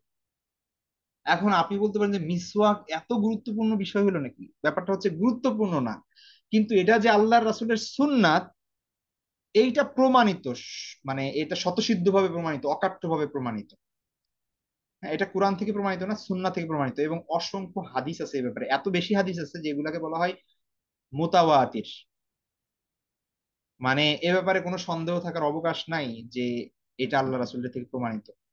সুতরাং কেউ যদি এটাকে অস্বীকার করে, তাহলে সে কেমন যেন ওইটাকে অস্বীকার করছে না, সে আল্লাহ রাসূলের ওই বিধানটাকে অস্বীকার করছে, তখন এটা কুফর হয়ে যাবে। ঠিক আছে? ব্যাপারগুলো সিরিয়াস। তো এই জন্য অনেক পয়েন্ট এমন আছে যেগুলোকে আমরা গুরুত্বপূর্ণ মনে করি না। আপনি কেউ একজন মিসওয়াক করলো না কখনো, এটা সমস্যা না, এটা সুন্নাত, আপনি করলে সওয়াব পাবেন, অনেক উপকার, মিসওয়াকের অনেক সওয়াব, আপনি সেগুলো থেকে বঞ্চিত হচ্ছেন, কিন্তু আপনার ইমানের ত্রুটি হবে না, বা আপনি আহ ইমানের দিক থেকে ক্ষতিগ্রস্ত হচ্ছেন না। কিন্তু যদি আপনি এটাকে অস্বীকার করেন, তার মানে আপনি এমন একটা জিনিস অস্বীকার করছেন যেটা অকাট্যভাবে প্রমাণিত। অথচ সেই বিষয়টার উপর ঈমান আনা ওয়াজিব। ব্যাপারটা বুঝতে পেরেছেন? এরকম তো কোরআনে এরকম অসংখ্য যেমন ধরুন কেউ যদি অস্বীকার করে যে কোরআনে কোরআন না, কেউ যদি অস্বীকার করে যে ইতিহাসে জুলকার নাইন বলে কেউ ছিল না, এখন সে তো কোরআন অস্বীকার করে নাই, সে তো নবীদের অস্বীকার, সে নামাজ পড়ে, রোজা রাখে, হজ করে, জাকাত দেয়, সে আল্লাহকে বিশ্বাস করে, পরকালকে বিশ্বাস করে, সবকিছুকে বিশ্বাস করে।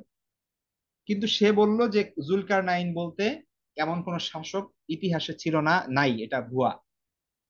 তখন সে কি অস্বীকার করলো? সূরা কাহাফে সুস্পষ্ট ভাবে আল্লাহ সুবহানাহু ওয়া তাআলা জুলকার নাইনের কথা বলেছেন। আমরা সকলেই জানি জুলকার নাইন একজন বাদশা ছিলেন। তার ব্যাপারে আল্লাহ সুবহানাহু ওয়া তাআলা সুস্পষ্ট ভাবে নাম ধরে বলেছেন। এটাকে অস্বীকার করা মানে কোরআনের ওই পার্ট অস্বীকার করা। আর কোরআনের ওই পার্ট অস্বীকার করার কারণে কিন্তু তার ঈমান থাকবে। তো এই জন্য ব্যাপারগুলো হচ্ছে যে বিষয়গুলো কোরআনে এসেছে এই বিষয়গুলো ওইভাবেই বিশ্বাস করতে হবে, কিছু করার নাই। এখন সেইটা আপনার ইতিহাসের বিরুদ্ধে যাক বা সায়েন্সের বিরুদ্ধে যাক, আপনি যেভাবেই মনে করুন। যেমন ধরুন সুন্নাতে মানে হাদিসের মধ্যে সুস্পষ্টভাবে সহিহ হাদিস দ্বারা প্রমাণিত যে আল্লাহ রাসূল সাল্লাল্লাহু আলাইহি ওয়াসাল্লামের হাতের ইশারায় চন্দ্র দ্বিখণ্ডিত হয়েছে। এখন আপনি কি করবেন? কোন সায়েন্স দ্বারা এটা প্রমাণ করবেন? হ্যাঁ, কোন কোরআনেও এই ব্যাপারে এসেছে, ইখতারাবাতিস সাআ ওয়ানশাক্কাল কমার, চন্দ্র দ্বিখণ্ডিত হয়েছে, কিয়ামত নিকটবর্তী হয়েছে, তো এটা কোরআন দ্বারা প্রমাণিত। এখন কেউ যদি এটাকে অস্বীকার করে, করতে পারে, কিন্তু তার ঈমান থাকবে না। সে অন্য সকল বিষয় মেনে নেয়, সে বলল যে আমি আল্লাহকে বিশ্বাস করি, পরকালকে বিশ্বাস করি, আহ ইত্যাদি ইত্যাদি সবকিছুকে বিশ্বাস করি, কিন্তু ওই পয়েন্টটাও ইম্পর্টেন্ট, ওইটাও কোরআনের অংশ। ওইটাকে বিশ্বাস করা মানে, অবিশ্বাস করা মানে কোরআনকে অবিশ্বাস করা। তো এক কথায় কুরআন এবং সুন্নাহর মাধ্যমে অকাট্যভাবে প্রমাণিত সকল বিষয়ের উপর ঈমান আনতে হবে, ব্যাস। এখন বিস্তারিত ইনশাল্লাহ আমরা পয়েন্ট ধরে ধরে নেক্সটে আমরা পড়বো। সব থেকে ইম্পর্টেন্ট যে পয়েন্ট, সেটা হচ্ছে আমরা কালিমায়ে তাইয়্যিবার মধ্যে পড়ি লা ইলাহা ইল্লাল্লাহ মুহাম্মাদুর রাসূলুল্লাহ। দুইটা পয়েন্ট, একটা হচ্ছে তাওহীদের স্বীকৃতি, একটা হচ্ছে রিসালাতের স্বীকৃতি। আল্লাহ সুবহানাহু ওয়া তাআলা ব্যতীত কোনো ইলাহ নেই, মুহাম্মদ সাল্লাল্লাহু আলাইহি ওয়াসাল্লাম আল্লাহর রাসূল। এই স্বীকৃতি দেওয়া ছাড়া কোনো মানুষ তো মুসলমানই হতে পারবে না। তো কালিমার প্রথম অংশে যেখানে বলা হয়েছে লা ইলাহা ইল্লাল্লাহ, আমাদের সবার আগে এই কালিমার প্রতি বিশ্বাস রাখতে হবে। লা ইলাহা ইল্লাল্লাহ মুহাম্মাদুর রাসূলুল্লাহ, মূলত এই দুইটা জিনিস বিশ্বাস করলে আপনার সবকিছু বিশ্বাস করতে বাধ্য। হ্যাঁ, আল্লাহকে বিশ্বাস করা মানে আল্লাহ কোরআনকে বিশ্বাস করা। আল্লাহ কোরআনকে বিশ্বাস করা মানে হচ্ছে কোরআনের আগা থেকে গোড়া পর্যন্ত পুরোটাই বিশ্বাস করা। আল্লাহ রাসূলকে বিশ্বাস করা, রাসূল সাল্লাল্লাহু আলাইহি ওয়াসাল্লামকে আল্লাহর নবী বলে বিশ্বাস করা মানে হচ্ছে তার অনুসরণকে বাধ্যতামূলক করে নেওয়া নিজের জন্য। তিনি যেই সুন্নাহ, যেই পথ অনুসরণ করেছেন সেটাকে নিজের জন্য বাধ্যতামূলক করে নেওয়া। সুতরাং এই লা ইলাহা ইল্লাল্লাহ মুহাম্মাদুর রাসূলুল্লাহর মধ্যে মূলত এই সব কিছু চলে আসছে। ঠিক আছে? লা ইলাহা ইল্লাল্লাহ মুহাম্মাদুর রাসূলুল্লাহ শুধু এটা মুখে বলবো না, আমরা বরং এটা আমরা মনে প্রাণে বিশ্বাস করব। প্রথম অংশে লা ইলাহা ইল্লাল্লাহ, এই কথা আমরা মনে প্রাণে বিশ্বাস করব যে আল্লাহ ছাড়া কোনো ইলাহ নেই, কোনো উপাস্য নেই, তিনি একক অদ্বিতীয়, তিনি সব পারেন, তিনি সব করতে পারেন, যা কিছু হচ্ছে তিনিই করেন, সব ক্ষমতা কর্তৃত্ব একমাত্র তারই, তার কোনো ধরনের দুর্বলতা নাই, কোনো ধরনের ত্রুটি সম্পূর্ণ, কোনো ধরনের ত্রুটি, কোনো ধরনের বিচ্যুতি এগুলো থেকে তিনি মুক্ত, পবিত্র। সামান্য থেকেও সামান্য বিষয় সবাই তার মুখাপেক্ষী, কিন্তু তিনি তার মুখাপেক্ষী না। এই পুরো বিশ্বাসটা আমাদের লালন করতে হবে। প্লাস আরো যে বিষয়গুলো আছে, আল্লাহর যত গুণবাচক নাম আছে, সিফাত আছে, সেগুলো আল্লাহর জন্য সাব্যস্ত করা।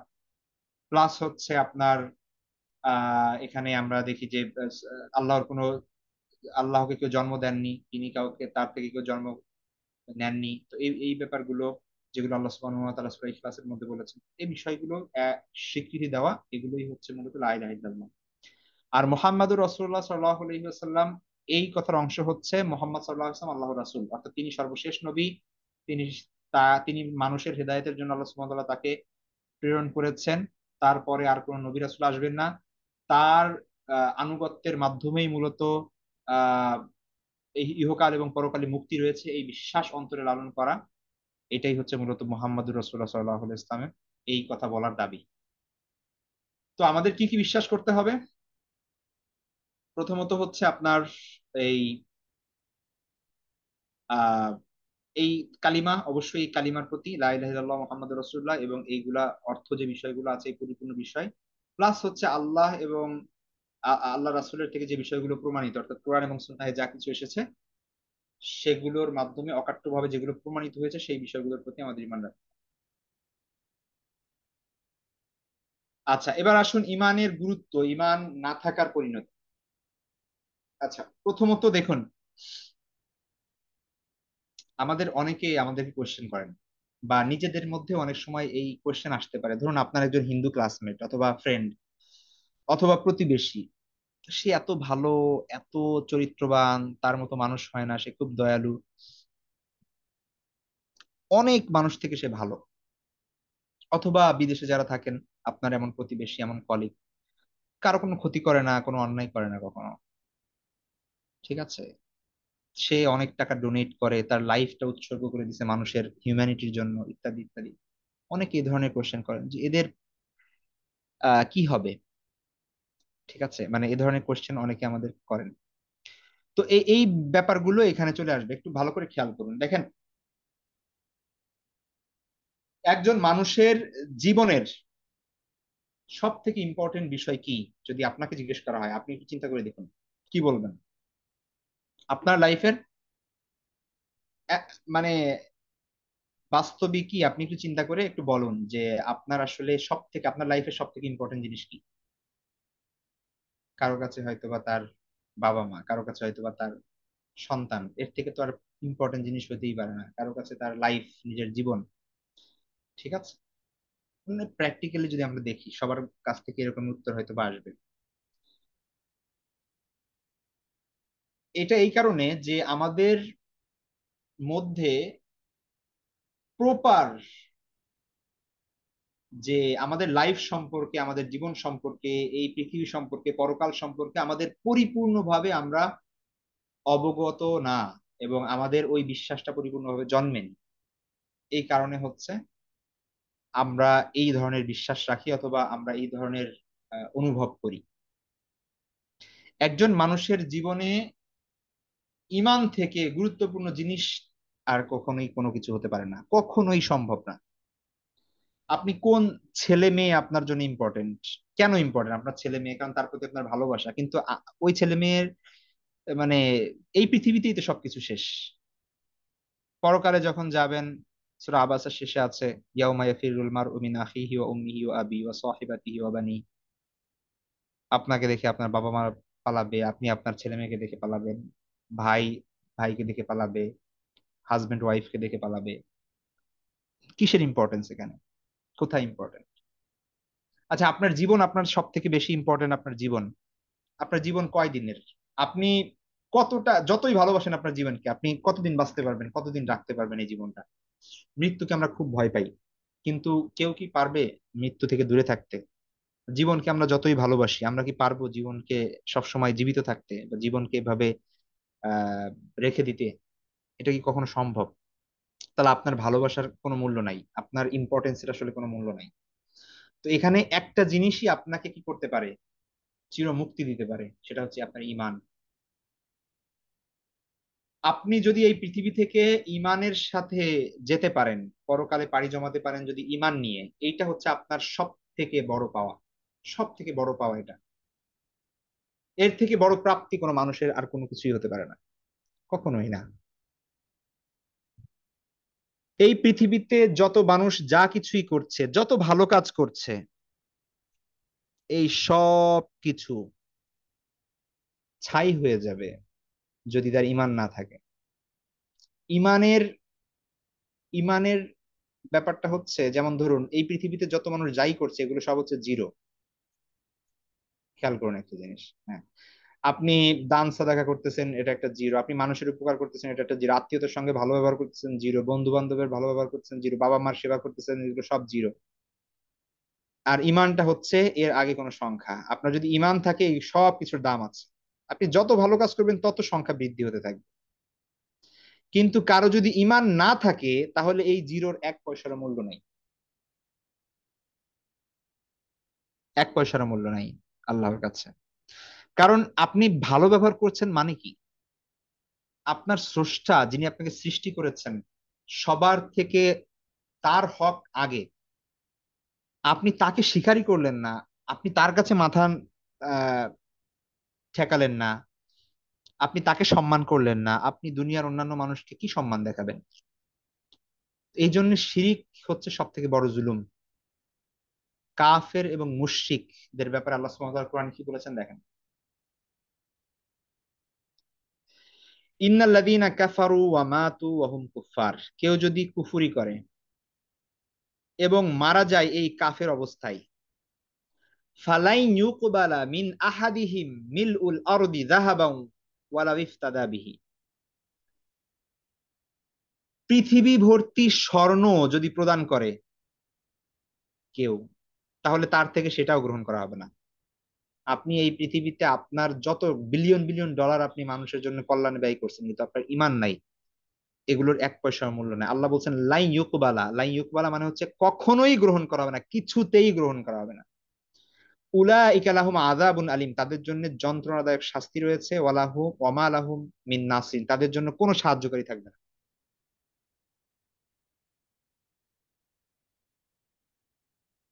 ইন্নাল্লাহা লা ইয়াগফিরু আন ইউশরাকা বিহ, আল্লাহ সুবহানাহু ওয়া তাআলা ক্ষমা করেন না যদি তার সঙ্গে কোনো শিরিক করা হয়।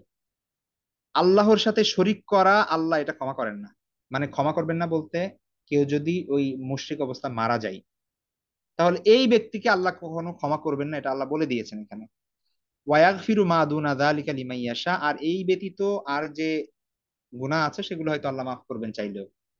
না, আপনি একজন মানুষ রোজা রাখে নাই, ইমান ছিল কিন্তু মারা গেছে এই অবস্থায়, হয়তো বা আল্লাহ মাফ করে দিবেন। একটা মানুষ জাকাত দেয় নাই, হয়তো বা আল্লাহ মাফ করে দিবেন। একটা মানুষ অনেক অপরাধ করছে পৃথিবীতে কিন্তু ইমান ছিল, হয়তো আল্লাহ মাফ করে দিবেন, দিলেও দিতে পারেন, আবার আল্লাহ যদি চান শাস্তিও দিতে পারেন। কিন্তু কেউ যদি শিরিক করে মারা যায় ওই মুশরিক অবস্থায়, এই এর গুনাহ আল্লাহ ক্ষমা করবেন না কখনো। ওয়ামাই ইউশরিক বিল্লাহি ফাকাদ ইফতারা ইসমান আযীমা, কেউ যদি যে শিরিক করলো সে এক আল্লাহর উপর এক মহা অপবাদ আরোপ করলো, সে বিরাট গুনায় লিপ্ত হলো, এটা ক্ষমার যোগ্য ওই অবস্থায় যদি কেউ মারা যায়।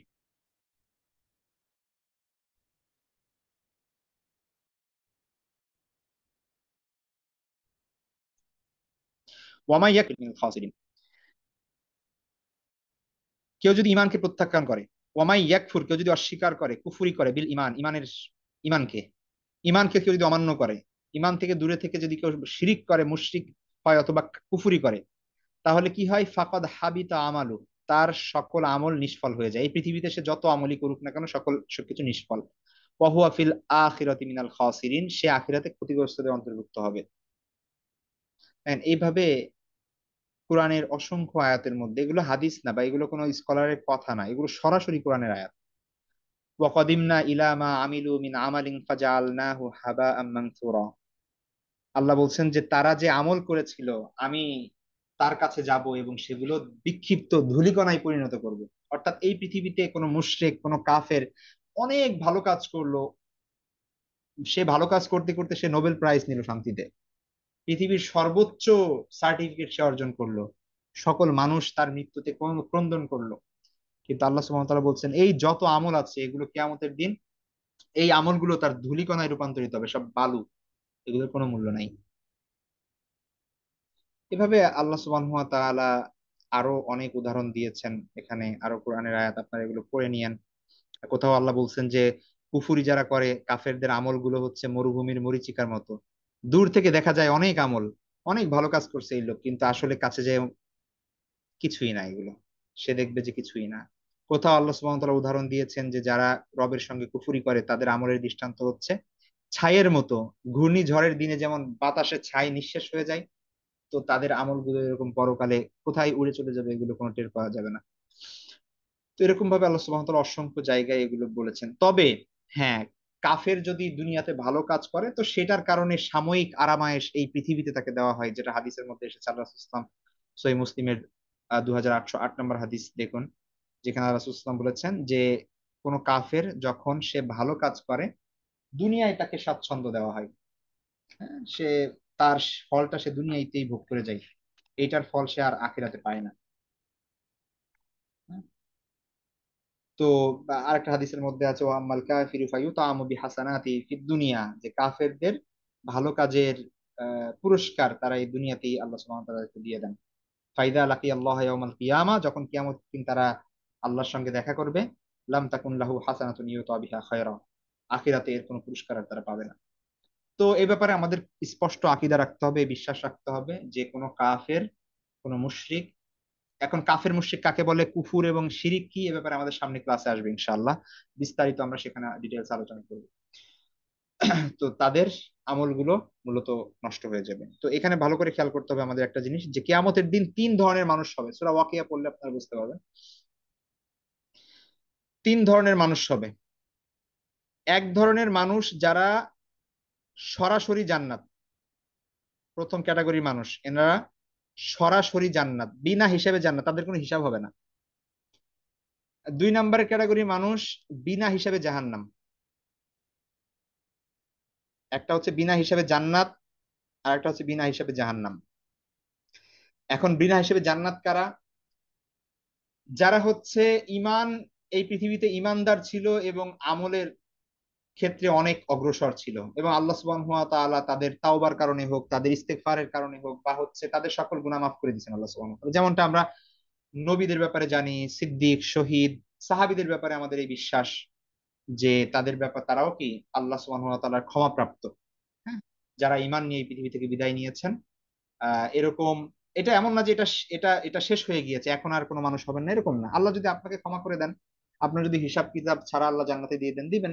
সেটা ডিপেন্ড করছে আপনি কতটা ইমানের ক্ষেত্রে কতটা অগ্রসর, আমলের ক্ষেত্রে কতটা অগ্রসর, আল্লাহর জন্য কি স্যাক্রিফাইস আপনি করলেন তার উপর ডিপেন্ড করছে। কিন্তু নর্মালি এই জায়গায় নবী, রাসূল, সিদ্দিক, সুহাদা, ঠিক আছে, এই ধরনের মানুষ যারা, তারা বিনা হিসাবে জান্নাত। দুই নাম্বার হচ্ছে বিনা হিসাবে জাহান্নাম, তাদের কোনো হিসাব হবে না, তাদের জন্য আর আমল মাপামাপি হবে না। ঠিক আছে, আমরা জানি যে হাসরের ময়দানে আমল মাপা হবে, কিন্তু এদের জন্য এই দুই শ্রেণীর জন্য কোনো আমল মাপা নাই, ওরাও ডিরেক্ট চলে যাবে জান্নাতে, এরা ডিরেক্ট চলে যাবে জাহান্নাম। দ্বিতীয় শ্রেণী কারা? যারা কুফুর অথবা শিরিকে নিমজ্জিত ছিল এবং এই অবস্থায় মৃত্যুবরণ করেছে, অর্থাৎ ঈমান আনেনি, আল্লাহকে স্বীকার করেনি, এক বলে এক আল্লাহর স্বীকৃতি দেয়নি। এমন যে সকল মানুষ আছে, পৃথিবীতে যত ভালো কাজই করুক তার কোনো কিছুই কাজে আসবে না, সবকিছু সে বিনা হিসাবে জাহান্নামে চলে যাবে। আর তৃতীয় এক শ্রেণীর মানুষ যারা ইমানদার, ইমান আছে কিন্তু আমলে ত্রুটি, এই সংখ্যা, এই ধরনের মানুষের সংখ্যা বেশি হবে। যাদের ইমান আছে, আল্লাহকে বিশ্বাস করে, কিন্তু নামাজ পড়ে না, রোজা রাখে না, জাকাত দেয় না, বা হচ্ছে এই ধরনের ইমানের ত্রুটি আছে, এবং আল্লাহ সুবহানাহু ওয়া তাআলা তাদেরকে ক্ষমা করে নাই, অর্থাৎ সে হয়তো বা আল্লাহর কাছে ক্ষমা চায় নাই, অনুতপ্ত হয় নাই, ওই অবস্থায় মারা গিয়েছে, অথবা আল্লাহ সুবহানাহু ওয়া তাআলা তাকে ক্ষমা করেন নাই। তো তখন কি করা হবে? তার এই সকল মানুষের হিসাব নিকাশ হবে, তখন তাদের আমলের পাল্লায় মাপা হবে তার ভালো কাজ এবং খারাপ কাজ, এবং এদের মধ্যে থেকে যাদের আমলের পাল্লা, মানে নেকের পাল্লা ভারী হবে, তাদের জন্য আস্তে আস্তে জান্নাতের ওই যে স্টেজ গুলো পাড়ি দিতে দিতে আস্তে আস্তে তারপরে জান্নাতে যাবে।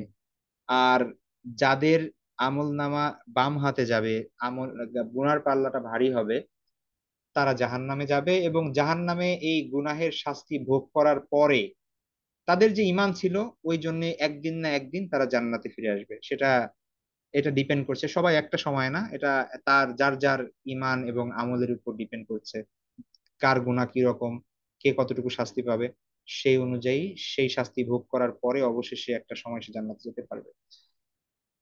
তো যাই হোক, এই আল্লাহ সুবহানাহু ওয়া তাআলা আমাদের সকলকে প্রথম শ্রেণীর বিনা হিসেবে জান্নাত হিসেবে কবুল করে নিন।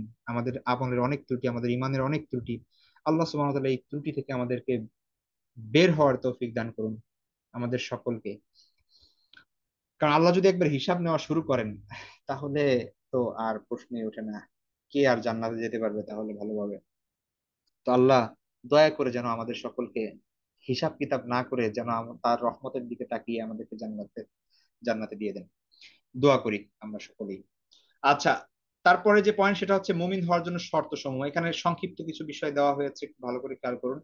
মনে প্রাণে বিশ্বাস করা, সত্যায়ন করা আল্লাহ এবং আল্লাহ রাসূলকে, এবং আল্লাহ সুবহানাহু ওয়া তাআলা যা কিছু পাঠিয়েছেন, রাসূল সাল্লাল্লাহু আলাইহি ওয়াসাল্লাম যা কিছু নিয়ে এসেছেন, ইসলামে অকাট্যভাবে প্রমাণিত সকল বিষয় বিশ্বাস করতে হবে। আশা করি এটাও আমাদের আছে, আশা করি এটাও আছে, অর্থাৎ মনে প্রাণে এই বিষয়টা একটু ভালো করে খেয়াল করতে হবে।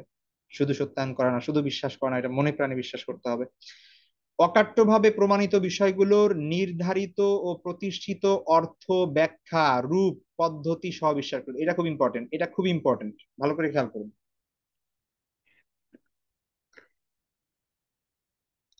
আমাদের সমাজে অনেক মানুষ আছে এখন তো, এই তথ্য প্রযুক্তির যুগে, সোশ্যাল মিডিয়ার যুগে অনেক কিছু ইউটিউবে দেখা যায়, ফেসবুকে দেখা যায়, অনেক মতবাদ দেখা যায়, ঠিক আছে? আপনি দেখবেন এরকম অনেক মানুষ আছে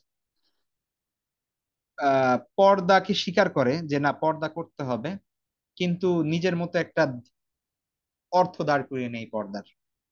অর্থাৎ ইসলামিক ইসলামিক হিস্ট্রিতে স্কলাররা যেভাবে পর্দার ব্যাখ্যা করেছেন যে পর্দা মানে কি, কতটুকু ঢাকতে হবে, সে সেটা নতুন ব্যাখ্যা এখন দেখবেন অনেক মানুষ করে। মনে করে পর্দা মানে হচ্ছে জাস্ট চোখের হেফাজত করা, ব্যাস, আপনার পোশাক আশাকের ঠিক ঠিকার দরকার নাই। তারা মনে করে অন্তরের পর্দাই বড় পর্দা, এমন অনেক মানুষ আছে। তো আপনার পর্দা বিশ্বাস করতে হবে, প্লাস যেভাবে কোরআন এবং হাদিসে পর্দার কথা এসেছে সেভাবে বিশ্বাস করতে হবে। আপনার নিজের ব্যাখ্যা চলবে না এখানে। তারপরে ধরুন সালাত, সালাত আদায় করা, এটা বিশ্বাস করলো, কিন্তু এখন দেখবেন কোরআনিস্ট যারা আছে, আহলে কোরআন, অনেক মানুষ, হিজবুত তাওহিদ সহ এরকম অনেক দল আছে যারা নামাজ পড়ে দেখবেন ভিন্নভাবে, নিজের মতো করে একটা বানাই নিছে আর কি। যেহেতু তারা হাদিস অস্বীকার করে, হাদিস থেকে যেহেতু দলিল নিতে পারবে না, কোরআনে তো আসলে নামাজের এক্সপ্লেনেশন নাই যে কিভাবে নামাজ পড়তে হবে, তারপরে কোরআন থেকে তারা নামাজ শব্দের অর্থ তারা, সালাত শব্দের অর্থ তারা মনে করে যে এটা হচ্ছে জিকির, মানে স্মরণ করা, মানে জাস্ট আপনি আল্লাহকে স্মরণ করলেন 5 বেলা, ব্যাস আপনার নামাজ হয়ে গেল। এই ধরনের অনেক মানুষ আছে, অনেক মতবাদ তৈরি হচ্ছে। আবার এরকমও আছে, আপনি হিজবুত তাওহিদের নামাজ যদি দেখেন, ইউটিউবে আছে, এরা মনে করে যে নামাজটা হচ্ছে জাস্ট আর্মিদের যেরকম ট্রেনিং দেওয়া হয়, আল্লাহ যে ইবাদত গুলো দিয়েছেন এগুলো হচ্ছে মুসলমানদের ট্রেনিং এর জন্য। তো নামাজটা তারা একদম মানে কেমন জানি মিলিটারি ট্রেনিং নিচ্ছে এভাবে দেয়, ঠিক আছে? আহ তো মানে পিটি করছে মনে হচ্ছে, এরকম মনে হবে আপনার কাছে ওই নামাজ দেখলে। তারা মনে করে যে রোজা রাখা এটা হচ্ছে যে না খেয়ে আর্মিরা যেরকম হচ্ছে আপনার ট্রেনিং নাই, ক্ষুধা পেটে যেন তারা নিজেদেরকে কি করতে পারে, আরো প্রস্তুত করতে পারে যুদ্ধের জন্য। তো এরকম অনেক ব্যাখ্যা আছে, অনেকে দিয়ে থাকে। তো এই ধরনের সকল ব্যাখ্যা পরিত্যাজ্য। কোরআন এবং হাদিসের মধ্যে সালাত, সাওম, জাকাত, হজ, এগুলোর পর্দা, এই যেই বিষয়গুলো আছে এগুলো তো বিশ্বাস করতেই হবে, প্লাস যেই অর্থ এবং ব্যাখ্যা প্রতিষ্ঠিত হিসেবে আছে স্কলারদের মাধ্যমে, ইমামদের মাধ্যমে, এবং যেই পদ্ধতি তারা বলে দিয়ে গিয়েছেন এবং সুন্নাহ থেকে প্রমাণিত, এই পদ্ধতি সহ বিশ্বাস করতে হবে। আপনি সালাত বিশ্বাস করলেন কিন্তু মনে করলেন সালাত মানে হচ্ছে জাস্ট আল্লাহকে স্মরণ করা, আপনার নামাজ পড়তে হবে না ওইভাবে, তাহলে এই বিশ্বাসটা পরিপূর্ণ বিশ্বাস না। তারপরে প্রমাণিত বিষয়গুলোর মৌখিকভাবে সাক্ষ্য স্বীকারোক্তি প্রদান করতে হবে। শুধু আপনি মনে মনে ইমান রাখলেই হবে না, এটা মৌখিকভাবে স্বীকার করতে হবে। আনুগত্য অবধারিত পালনীয় মেনে নিতে হবে, এইটাও, এই বিশ্বাসও রাখতে হবে যে নামাজ, আপনি মনে করলেন যে নামাজ হ্যাঁ ঠিক আছে আল্লাহ রাসূল পড়ছেন, সব বিশ্বাস করলেন, কিন্তু আপনার যে পড়তে হবে এই বিশ্বাস আপনার থাকলো না, এটা আপনি মেনে নিলেন না, তাহলে হবে না। ঠিক আছে, এটা আপনার মনে করতে হবে, এটা পালন করতে হবে। ইসলামের সাথে সাংঘর্ষিক যত ধর্ম, কর্ম, মতবাদ, আদর্শ, এগুলো থেকে বিমুখ থাকতে হবে। সম্পর্কহীনতা আবশ্যক। আপনি হিন্দুদের পূজায় গেলেন, নামাজও পড়লেন, এটাই লাভ নাই কোনো, ইমানটা পরিপূর্ণ হলো না, পরিপূর্ণ মুমিন আপনি হতে পারলেন না। সকল ইসলাম ব্যতীত যত মত, ধর্ম, আকীদা, বিশ্বাস আছে সেগুলো থেকে দূরে থাকতে হবে, এবং সেগুলোর সাথে সম্পর্কহীনতা লাগবে, এটা জরুরি। শরীয়তের করণীয় বর্জনীয় মতে আমল করতে হবে। যদি এই বিষয়গুলো থাকে তাহলে আমরা পরিপূর্ণ মুমিন হতে পারবো ইনশাআল্লাহ। আচ্ছা, লাস্ট যে বিষয়টা, সেটা হচ্ছে দেখুন, অবশ্য অলরেডি আমি বলেছি যে মানুষের জন্য ইমানের চেয়ে বড় কোনো নিয়ামত নাই, হতেই পারে না। সুতরাং আল্লাহ যে আপনাকে ইমানের নিয়ামত দিয়েছেন, এই জন্য শুকরিয়া আদায় করতে হবে, কৃতজ্ঞতা প্রকাশ করতে হবে, আল্লাহ সুবহানাহু ওয়া তাআলার প্রত্যেকটা নিয়ামতের শুকরিয়া আদায় করতে হবে। আর সব থেকে বড় নিয়ামত হচ্ছে ইমান, সব থেকে বড় নিয়ামত হচ্ছে ইমান। আর এ শুকরিয়া আদায়ের একটা দিক হচ্ছে যে ইমান বৃদ্ধি করার, ইমান সংরক্ষণের জন্য ইসলামী শিক্ষা অনুযায়ী প্রচেষ্টা করা, ইসলামী শিক্ষা অর্জন করা, এটাও জরুরি। কারণ যার আহ, জ্ঞান থাকবে না এই ব্যাপারে, তার ইমানও আস্তে আস্তে ভঙ্গুর হয়ে যাবে। আচ্ছা, আমরা কিছু প্রশ্ন করতে পারি নিজেকে। এখানে একটা কিছু বিষয় দেওয়া হয়েছে, যে বিষয়গুলো মূলত মাওলানা মুফতি আব্দুল মালিক সাহেব হাফিজাহুল্লাহ তাআলা, তিনি মূলত মাসিক আল কাউসারের মধ্যে তার একটা লেখা এসেছিল, সেখানে তার একটা বক্তব্য ওখানে তুলে ধরা হয়েছে, সেখান থেকে নেওয়া হয়েছে মূলত এই বিষয়গুলো। যে ইমান বোঝা যাবে কিভাবে, যে আপনার ইমান কতটুকু আছে, কোন স্তরে আছে, বা আদৌ কি আছে কিনা। নিজেকে কিছু কোশ্চেন করতে হবে, প্লাস বিভিন্ন ক্ষেত্রে লাইফের বিভিন্ন পার্টে আপনি নিজেকে অবজার্ভ করবেন যে এই ক্ষেত্রে আমার মনোভাবটা কি হচ্ছে। হ্যাঁ, যেমন ধরেন ফর এক্সাম্পল আমি একদম গাজায় এখন ইসরায়েলি আগ্রাসন চলছে, এখন এই নিউজটা কি আপনার মধ্যে কোনো ভাবান্তর তৈরি হচ্ছে, এটা নিজে একটু খেয়াল করবেন। যে ওইখানে ধরেন হঠাৎ করে আপনি শুনলেন যে আজকে 50 জন বাচ্চা ওইখানে মারা গেছে, এটা কি আপনার মনে একটু কাদা, মানে আপনার মন কি একটু কেঁদেছে এটার জন্য, নাকি আপনার কোনো ভাবান্তর নাই? জাস্ট আমি একটা এক্সাম্পল দিলাম আর কি। হ্যাঁ, এই ধরনের কিছু কোয়েশ্চেন নিজেকে করবেন। বা নিজের কখনো কোনো নিউজ দেখলে বা হচ্ছে কখনো কোনো সিচুয়েশন আসলে আপনি নিজেকে একটু অবজার্ভ করবেন যে আসলে নিজেকে একটু দেখি তো আমি যে আসলে আমার অবস্থাটা কি হচ্ছে। ঠিক আছে? তো এই জিনিসগুলো মূলত বোঝা যায় এর দ্বারা যে আসলে ইমান কতটুকু ঠিক আছে কি নেই। বুঝতে পেরেছেন? দেখবেন আহ এই যে ট্রান্সজেন্ডার নিয়ে বা বিভিন্ন ইস্যু নিয়ে বর্তমানে বাংলাদেশে কত কিছু হচ্ছে, অনেক মানুষ এটা এই ব্যাপারে সোচ্চার, তারা এই ব্যাপারে কিছু করতে যাচ্ছে, অ্যাটলিস্ট অন্তরে কষ্ট পাচ্ছে যে কি হচ্ছে এগুলো। আবার অনেক মানুষ দেখবেন যে তারা তাদের কোনো খেয়ালই নেই ব্যাপারে, আসতেছে যাচ্ছে কি হচ্ছে না হচ্ছে। আহ ঠিক আছে, তারা মানে তাদের এখানে এই ব্যাপারে কোনো ধারণাই নাই, বা ধারণা থাকলেও দেখা যাচ্ছে তারা এই ব্যাপারে কোনো ফিলিংই নেই তাদের। তাদের এটা কিছু আসে যায় না। ঠিক আছে, যে শিক্ষা ব্যবস্থায় কি আসলো গেল, কে হচ্ছে ট্রান্সজেন্ডারিজম বা হচ্ছে হোমোসেক্সুয়ালিটি কে হচ্ছে প্রমোট করলো কি করলো না, বা তাদের কিচ্ছু আসে না। তাদের লাইফে চাকরি বাকরি করতেছে, ব্যবসা বাণিজ্য করছে, মার্কেট করছে, সব নিজেদের মতো করে নিজেদের আগের রুটিন অনুযায়ী চলছে। তো কোনো ভাবান্তর নাই, তার মানে বুঝতে হবে যে এখানে আসলেই সমস্যা আছে, ইমান পরিপূর্ণ না। ইমান থাকলে, পরিপূর্ণ থাকলে, ইমানের শক্তি থাকলে আপনি, আপনার মনে কষ্ট হবে ইসলাম বিদ্বেষী কিছু দেখলে, মুসলমানদের কষ্ট দেখলে, ইসলামের ক্ষতি হচ্ছে এমন কোন দিক দেখলে, এইটা আপনাকে ভাবাবে, আপনাকে কষ্ট দিবে।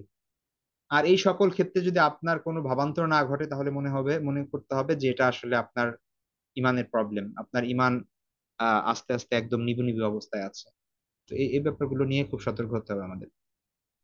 কয়েকটা কোশ্চেন আমরা আমরা নিজেদের করব। আমার মাঝে কোনো কুফুরি আকীদা নেই তো, এ ব্যাপারে খুব সাবধান। কুফুরি আকীদা কি কি হতে পারে, আমাদের কুফুরের ক্লাস সামনে আসবে, খুব ইম্পর্টেন্ট। কোন কোন কাজে ইমান ভেঙে যায় সেই ব্যাপারটা দেখতে হবে। আমার মধ্যে নিফাক নেই তো, নিফাক বলা হয় মুনাফিকি। মুনাফিকের আলামত আল্লাহ রাসূল সাল্লাল্লাহু আলাইহি ওয়াসাল্লাম বলেছেন কয়েকটা। ওয়াদা করলে ওয়াদা ভেঙে ফেলা, মিথ্যা কথা বলা, তারপরে হচ্ছে আপনার আমানতের খেয়ানত করা। হ্যাঁ, তারপরে ঝগড়া লাগলে গালিগালাজ করা, এগুলোকে মুনাফিকের আলামত বলা হয়েছে। বাকি হচ্ছে মুনাফিক বা নিফাক বলা হয় আহ কাজে কর্মে ঠিক আছে কিন্তু বিশ্বাসে ঘাটতি আছে এমন মানুষ। ঠিক আছে, বিশ্বাস এক, আর উপরে দেখায় আর এক রকম। অনেক পলিটিক্যাল পার্সন দিয়ে এখানে আমি মানে এক্সাম্পল দিতে পারবো, বড় বড় পলিটিশিয়ানদের দিয়ে, কিন্তু আমি সেগুলোর দিকে যাচ্ছি না। শাইরে ইসলাম, ইসলামের নিদর্শনাবলীর বিষয়ে আমার অবস্থান কি এ ব্যাপারে, এটা খুব ইম্পর্টেন্ট, খুব ইম্পর্টেন্ট, এটা খেয়াল করুন। শাইরে ইসলাম বলা হয় ইসলামের নিদর্শন। টুপি ইসলামের নিদর্শন, দাড়ি ইসলামের নিদর্শন, হিজাব একটা ইসলামের নিদর্শন, বোরকা ইসলামের নিদর্শন। এখন আপনি যতই নিজেকে মুসলমান বলে দাবি করেন, আপনার খেয়াল করতে হবে যে এই ব্যাপারে আপনার মনোভাবটা আসলে কি, আপনার অবস্থান কি। একজন মানুষ দাঁড়িয়ে রাখছে, আপনার আপনার হাজবেন্ড দাঁড়িয়ে রাখছে, আপনি কি বলবেন, এই কি করছো এটা? বা আপনার ওয়াইফ হিজাব পড়া শুরু করছে, নেকাব পড়া শুরু করছে, বোরকা পড়া শুরু করছে, আপনি বললেন যে, বা একটা, এটা শুধুমাত্র নিজেদের কথা না, যে কেউ আরেকজন মানুষ দাঁড়িয়ে রাখলো বা হচ্ছে অন্যের দাড়ির ব্যাপারে, অন্যের বোরকার ব্যাপারে, টুপির ব্যাপারে কোনো ধরনের কটু মন্তব্য বা মনে এই ধরনের কোনো বিষয় আসা, তার মানে হচ্ছে সমস্যা আছে মানে। ঠিক আছে, শায়ের ইসলাম বা ইসলামের যে নিদর্শনাবলী আছে, নিদর্শন সমূহ আছে, এগুলোর ব্যাপারে পজিটিভ ধারণা রাখা, এগুলাকে নিজে বাস্তবায়নের চেষ্টা করা, উৎসাহ দেওয়া, অন্যকে করতে চাইলে উদ্বুদ্ধ করা, মানুষকে কোনোভাবেই নিরুৎসাহিত না করা বা এগুলাকে অবজ্ঞা না করা, এটা খুব ভালো করে খেয়াল রাখতে হবে। কিছু কিছু ব্যাপার আছে যে শায়ের ইসলাম যেগুলো আছে, কিছু কিছু ব্যাপার এমন আছে যেগুলো অবজ্ঞা করলে ইমান থাকবে না। তারপরে দেখতে হবে যে অন্য ধর্মের যে শায়ের, অন্য ধর্মের যে নিদর্শনাবলী আছে, ওগুলোর প্রতি কি আমার ভালোবাসা আছে অন্তরে। অনেক মুসলমান ছেলেও ক্রস, মানে এই যে খ্রিস্টানদের যে ক্রস আছে, ঠিক আছে, এই ক্রস তারা এই যে গলায় ঝুলাই, অনেক মুসলমান আছে বা এটা টি শার্ট পরে, তাদের কাছে ভালো লাগে। তো এই ব্যাপারগুলো খুব সচেতন হতে হবে আমাদের, এই ব্যাপারগুলো। অন্য ধর্মের যে শায়ের, অন্য ধর্মের নিদর্শনের যে জিনিসগুলো আছে, এগুলোর ব্যাপারে যেন আমাদের অন্তরে ভালোবাসা না থাকে, এগুলোর প্রতি যেন আমরা আকৃষ্ট না হই। পছন্দ অপছন্দের ক্ষেত্রে আমার নীতি উল্টা না তো? আপনার আল্লাহ এবং আল্লাহ রাসূলের নিদর্শন মানে নির্দেশনা হচ্ছে এরকম এ, কিন্তু আপনার পছন্দ হচ্ছে বি। একটা বিয়ে করার ক্ষেত্রে একটা উদাহরণ দেই, জাস্ট বিয়ে করার ব্যাপারটা নিয়ে একটা উদাহরণ দেই। বিবাহের ক্ষেত্রে আপনি পাত্র পাত্রী চুজ করবেন কিভাবে? ইসলামের দৃষ্টিকোণ থেকে আল্লাহ এবং আল্লাহ রাসূলের নির্দেশনা এ, কিন্তু আপনার পছন্দ হচ্ছে বি। তো তার মানে ব্যাপারটা হচ্ছে যে কেমন হয়ে গেল না, বুঝতে হবে যে আমার ইমান পরিপূর্ণ না। এটা শুধুমাত্র বিবাহের ক্ষেত্রে বলছি না, সকল ক্ষেত্রেই নিজের পছন্দ অপছন্দ, ভালো লাগা ভালোবাসা, এই সব কিছুর উপরে যতক্ষণ না একটা মানুষ আল্লাহ এবং আল্লাহ রাসূলকে প্রাধান্য দিতে পারবে, ততক্ষণ পর্যন্ত সে পরিপূর্ণ মুমিন না। ঠিক আছে? নিজের ইচ্ছা বা পছন্দের কারণে ইমান ছাড়ছি না তো, এগুলো খেয়াল রাখতে হবে, প্রশ্ন করতে হবে নিজেকে। আল্লাহকে বিধানদাতা হিসেবে মেনে নিতে আমার কোনো দ্বিধা নেই তো? আল্লাহর বিধান হচ্ছে আপনার হিজাব পড়তে হবে, কিন্তু আপনার অফিসে নির্দেশ দেওয়া হয়েছে যে ওটা পড়া যাবে না, এখন আপনি কাকে প্রাধান্য দিবেন? তো এই ব্যাপারগুলো নিয়ে সচেতন হওয়া, এগুলো খুব জরুরি। ঠিক আছে? মুমিনদের ঐক্যপূর্ণ যে রাস্তা, সাবিলুল মুমিনিন, সেখান থেকে বিচ্যুত হচ্ছি না তো? সে ব্যাপারগুলো খেয়াল রাখতে হবে। কেউ নতুন করে ইসলামের একটা ব্যাখ্যা দিয়ে দিল, আপনি সেদিকে আকৃষ্ট হয়ে পড়লেন, খুব লজিক্যাল মনে হলো, এইরকম যাওয়া যাবে না। বরং আহলুস সুন্নাহ ওয়াল জামাতের যেই সঠিক ব্যাখ্যা চলে আসছে, অধিকাংশ উম্মাহের আলেমগণ যে ব্যাপারে একমত, সেটাই অটল থাকতে হবে, এরকম ঈমান আকীদার উপর অটল থাকতে হবে। তারপরে আরেকটা খুব ইম্পর্টেন্ট একটা বিষয়, সেটা হচ্ছে দলের স্বার্থে বা দলনেতার কথাই নিজের ঈমান আমলকে ক্ষতির মুখে ফেলছি না তো?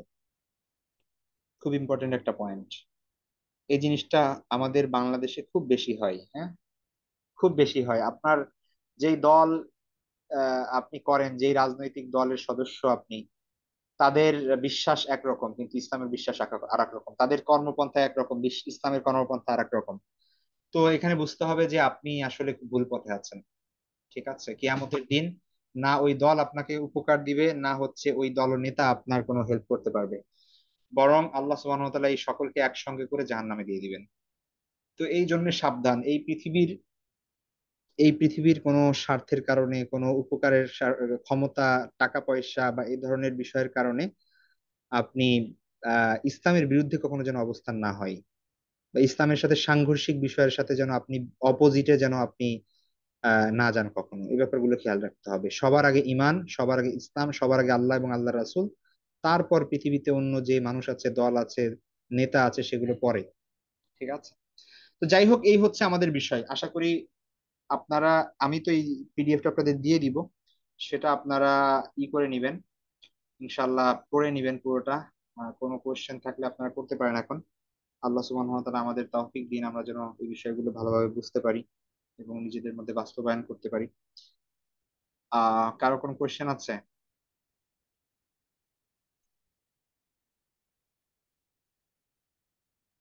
কারো কোনো প্রশ্ন থাকলে? আসসালামু আলাইকুম উস্তাদ।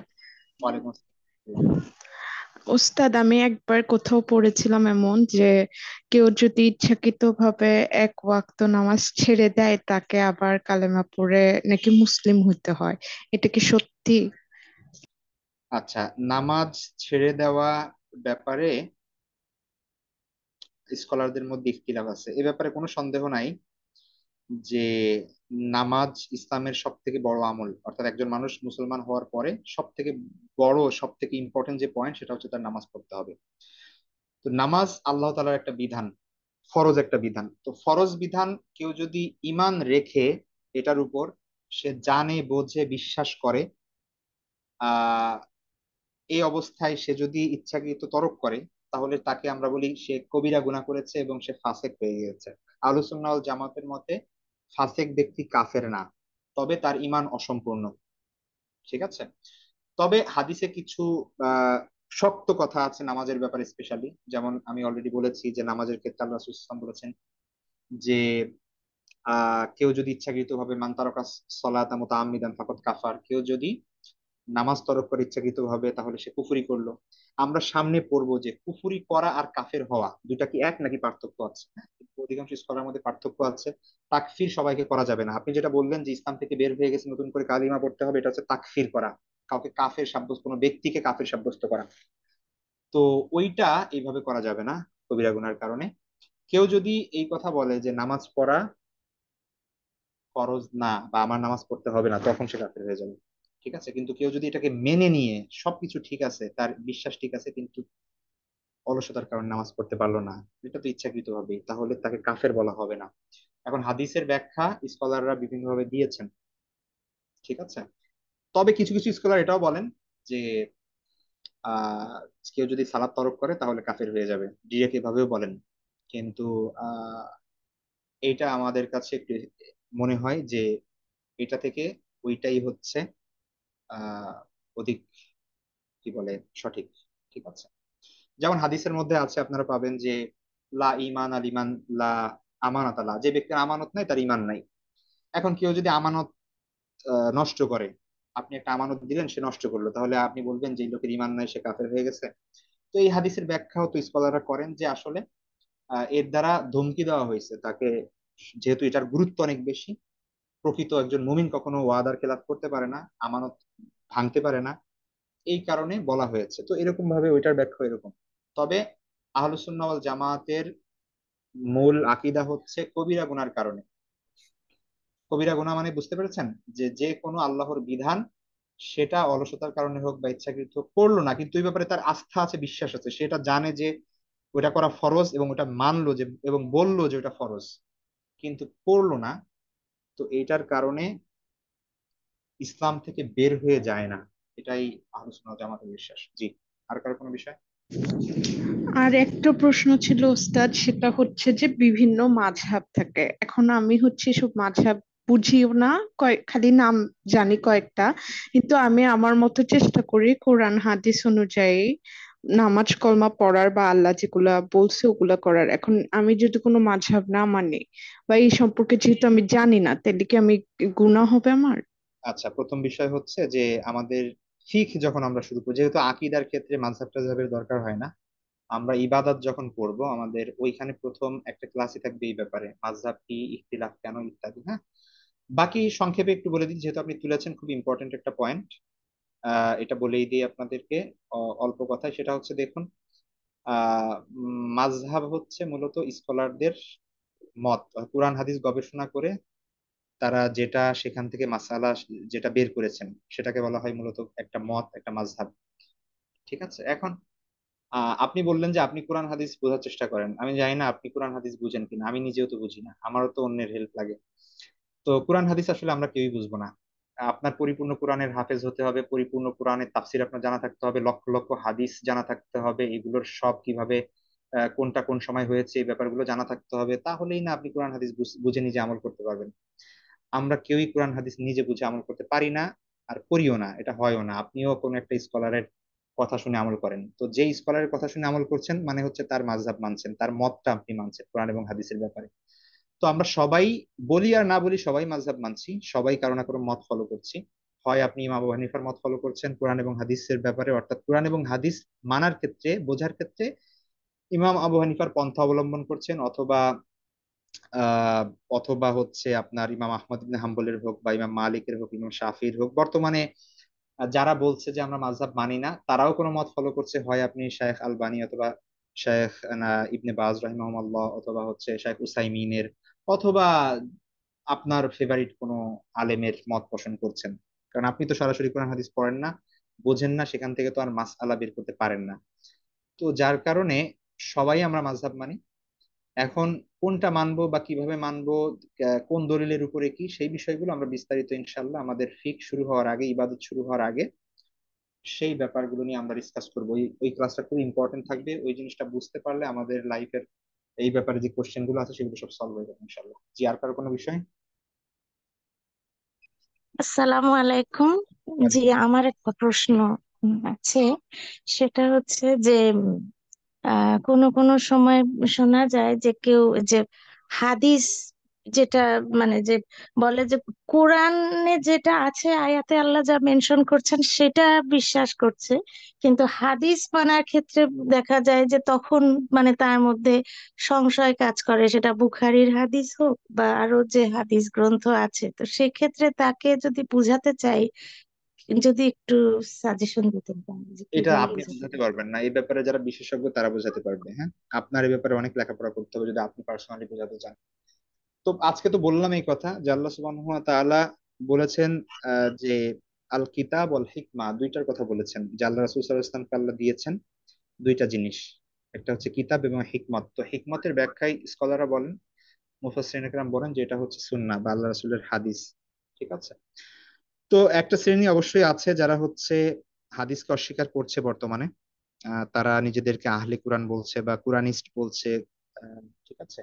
কিন্তু তারা যতই নিজেদেরকে কুরআনিক বলুক, হাদিসকে অস্বীকার করা আহ মূলত কুরআনের অনেক পার্টকে অস্বীকার করা। ঠিক আছে।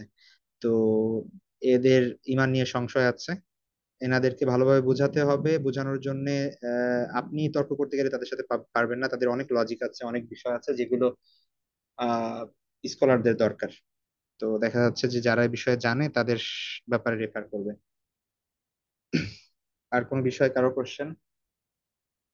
জি, আসসালামু আলাইকুম উস্তাদ। ওয়ালাইকুম আসসালাম আমার রহমতুল্লাহ। একটা বিষয় জানার ছিল, সেটা হচ্ছে যে আমরা যে ক্লাসে যেটা পড়লাম বা যেটা শুনলাম আর কি, আজকে যেটা পড়ালেন, তো এটা মানে এই বিষয়গুলো কি আমাদের আসলে মাথায় থাকার কোনো টেকনিক বা হচ্ছে এটা কি বোঝার কোনো বিষয়, নাকি আমরা যে পিডিএফ দিবেন বলছেন এটা আরো ভালো করে পড়তে হবে, মানে কি করতে হবে আমাদেরকে, যে ক্লাস না, তো আরো আপনাদের হ্যাঁ, বুঝতে পেরেছি। ওকে, ঠিক আছে, ধন্যবাদ। খুব গুরুত্বপূর্ণ একটা কোশ্চেন, যেহেতু আপনাদের লাস্টে পরীক্ষা হবে। এখানে মূল বিষয় যেটা সেটা হচ্ছে যে আপনাদের কাজ কি। আপনাদের প্রথম কাজ ক্লাসে অ্যাটেন্ড করা, পরিপূর্ণ ক্লাসটা শোনা, বোঝার চেষ্টা করা। যে বিষয়গুলো বুঝবেন না আপনাদের সুযোগ থাকবে সেগুলো কোশ্চেন করার, সেগুলো কোশ্চেন করবেন, জেনে নিবেন সব, মানে ক্লারিফিকেশন নিয়ে নিবেন। কোনো ধরনের কোশ্চেন থাকলে সেগুলো করে দেন হচ্ছে আমি আপনাদের গ্রুপে ভিডিও লিংক দিয়ে দিব, ক্লাস রেকর্ড দিয়ে দিব এবং এই পিডিএফটাও দিয়ে দিব। যাদের মনে হয়েছে যে ক্লাসটা ভালো করে বুঝেননি, আরো ভালো করে দেখতে চান, তাহলে আরো যে কয়বার ইচ্ছা আপনি ভিডিও রেকর্ড দেখে নিতে পারবেন। এবং এই যে পুরো পিডিএফটা দিলাম, আপনি অবশ্যই অবশ্যই কমপক্ষে একবার হলেও পড়বেন এবং একাধিকবার পড়তে পারলে ভালো। আপনার কাছে যে বিষয়গুলো ইম্পর্টেন্ট মনে হয় আপনি অবশ্যই মার্ক করবেন। সবার আলাদা আলাদা খাতা বা নোটবুক থাকা দরকার, যে আপনি প্রতিদিনের পড়া থেকে কিছু জিনিস যেগুলো আপনি জানলেন আপনার কাছে ইম্পর্টেন্ট মনে হয় ওগুলো আপনি নোট করে রাখবেন। ঠিক আছে। তো যেমন ধরুন আজকে আমরা ঈমান আকীদা পড়েছি, এখন ঈমান আকীদা কাকে বলে এইটুক তো জানা at least জরুরি। আজকের ক্লাসের পরে এইটুক যদি আমরা না জানি তাহলে তো প্রবলেম। তৃতীয় বিষয় হচ্ছে যে আমি সবাইকে যখন আমি লেকচার শিট দিব তখন আপনাদেরকে প্রত্যেক দিনই আজকের বিষয় এই যে লেখা থাকবে এবং এরপরে এই বড় করে কিছু জিনিস লেখা থাকবে। আপনি সব পড়া শেষ হওয়ার পরে নিজেরা একটু চেষ্টা করবেন যে ঈমান আকীদার পরিচিতি, আপনি দেখি তো নিজে ঈমান আকীদা কাকে বলে নিজে একটু বুঝতে পেরেছি কিনা, এটা নিজে নিজে একটু বলার চেষ্টা করবেন। এই প্রত্যেকটা পয়েন্ট ধরে ধরে ইমান, ইমানের শাখা প্রশাখা কয়টি বলা হয়েছে, 60 বা 70-এর অধিক। সর্বোচ্চটা হচ্ছে আল্লাহ ইলাহা ইল্লাল্লাহ বলা এবং সর্বনিম্নটা হচ্ছে আপনার রাস্তা থেকে কষ্টদায়ক বস্তু দূর করে দেওয়া। ইসলামে আকীদার উৎস হচ্ছে ওহী, কুরআন এবং সুন্নাহ। ঠিক আছে। ইসলাম ইমান হচ্ছে থিওরিটিক্যাল দিক, বিশ্বাসের দিক, আর ইসলাম হচ্ছে প্র্যাকটিক্যাল দিক। কোন কোন বিষয়ের উপর ইমান আনতে হবে, সকল বিষয় আল্লাহ এবং আল্লাহ রাসূল যা কিছু বলেছেন কোরআন এবং হাদিস থেকে যা কিছু অকাট্যভাবে প্রমাণিত সব বিষয়ের উপর ইমান আনতে হবে। সব থেকে উপরে হচ্ছে লা ইলাহা ইল্লাল্লাহ মুহাম্মাদুর রাসূলুল্লাহ। ইমানের গুরুত্ব, ইমান ছাড়া আমল অচল। এবং কেউ কেউ যদি কুফর এবং শিরিক অবস্থা অর্থাৎ ইমানহীন অবস্থায় মৃত্যুবরণ করে তাহলে তার পরিণতি জাহান্নাম। প্রকৃত মুমিন হওয়ার জন্য শর্ত ওগুলো একটু দেখে নিবেন। ইমান পরীক্ষার উপায়, এই দুইটা জিনিস তো বুঝতেই পারছেন, এটা নিজেদের জন্য, এটা পরীক্ষার জন্য না। তো ব্যাস, আপনি সামগ্রিকভাবে কতটুকু শিখতে পারলেন দেখেন। আমার পরীক্ষার কথা বলেছি, সেটা তো অবশ্যই পরীক্ষার আগে আপনাদেরকে একটা সাজেশন দেওয়ার চেষ্টা করব। বাকি ক্লাস তো আর পরীক্ষার উপর ডিপেন্ড করে হবে না, আপনি নিজে কতটুকু শিখতে পারলেন এটা এক একজন আর একজনের মানে প্রত্যেকজন প্রত্যেকজনের সাথে ভ্যারি করবে আর কি। হ্যাঁ, যতটা বেশি আপনি শিখতে পারেন, যতটা বিষয় আপনি নোট করতে পারেন, যতটা বিষয় আপনি বোঝার চেষ্টা করবেন, এটা আপনার জন্য ভালো। এই জায়গায় যেন কারো ধরনের কোনো ধরনের হীনমন্যতা না থাকে বা কোনো ধরনের আহ সমস্যা না থাকে, এ ব্যাপারে নিশ্চিত করবেন সকলেই। এই হচ্ছে বিষয়। আপনি নিজের মতো করে পড়বেন, কয়েকটা বিষয় পয়েন্ট আউট করবেন, কোনো কোশ্চেন থাকলে আমাকে বলবেন। এইভাবেই এগোবে ইনশাল্লাহ ক্লাস। আর কারো কোনো কোশ্চেন?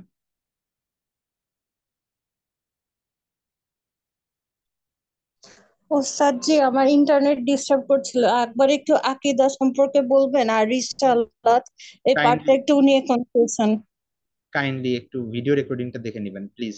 হ্যাঁ, আমরা যে আচ্ছা ঠিক টাইম আছে। অনেক ওভার হয়ে গেছে। আর আর কারো কোনো কোশ্চেন, রিলেটেড কোশ্চেন?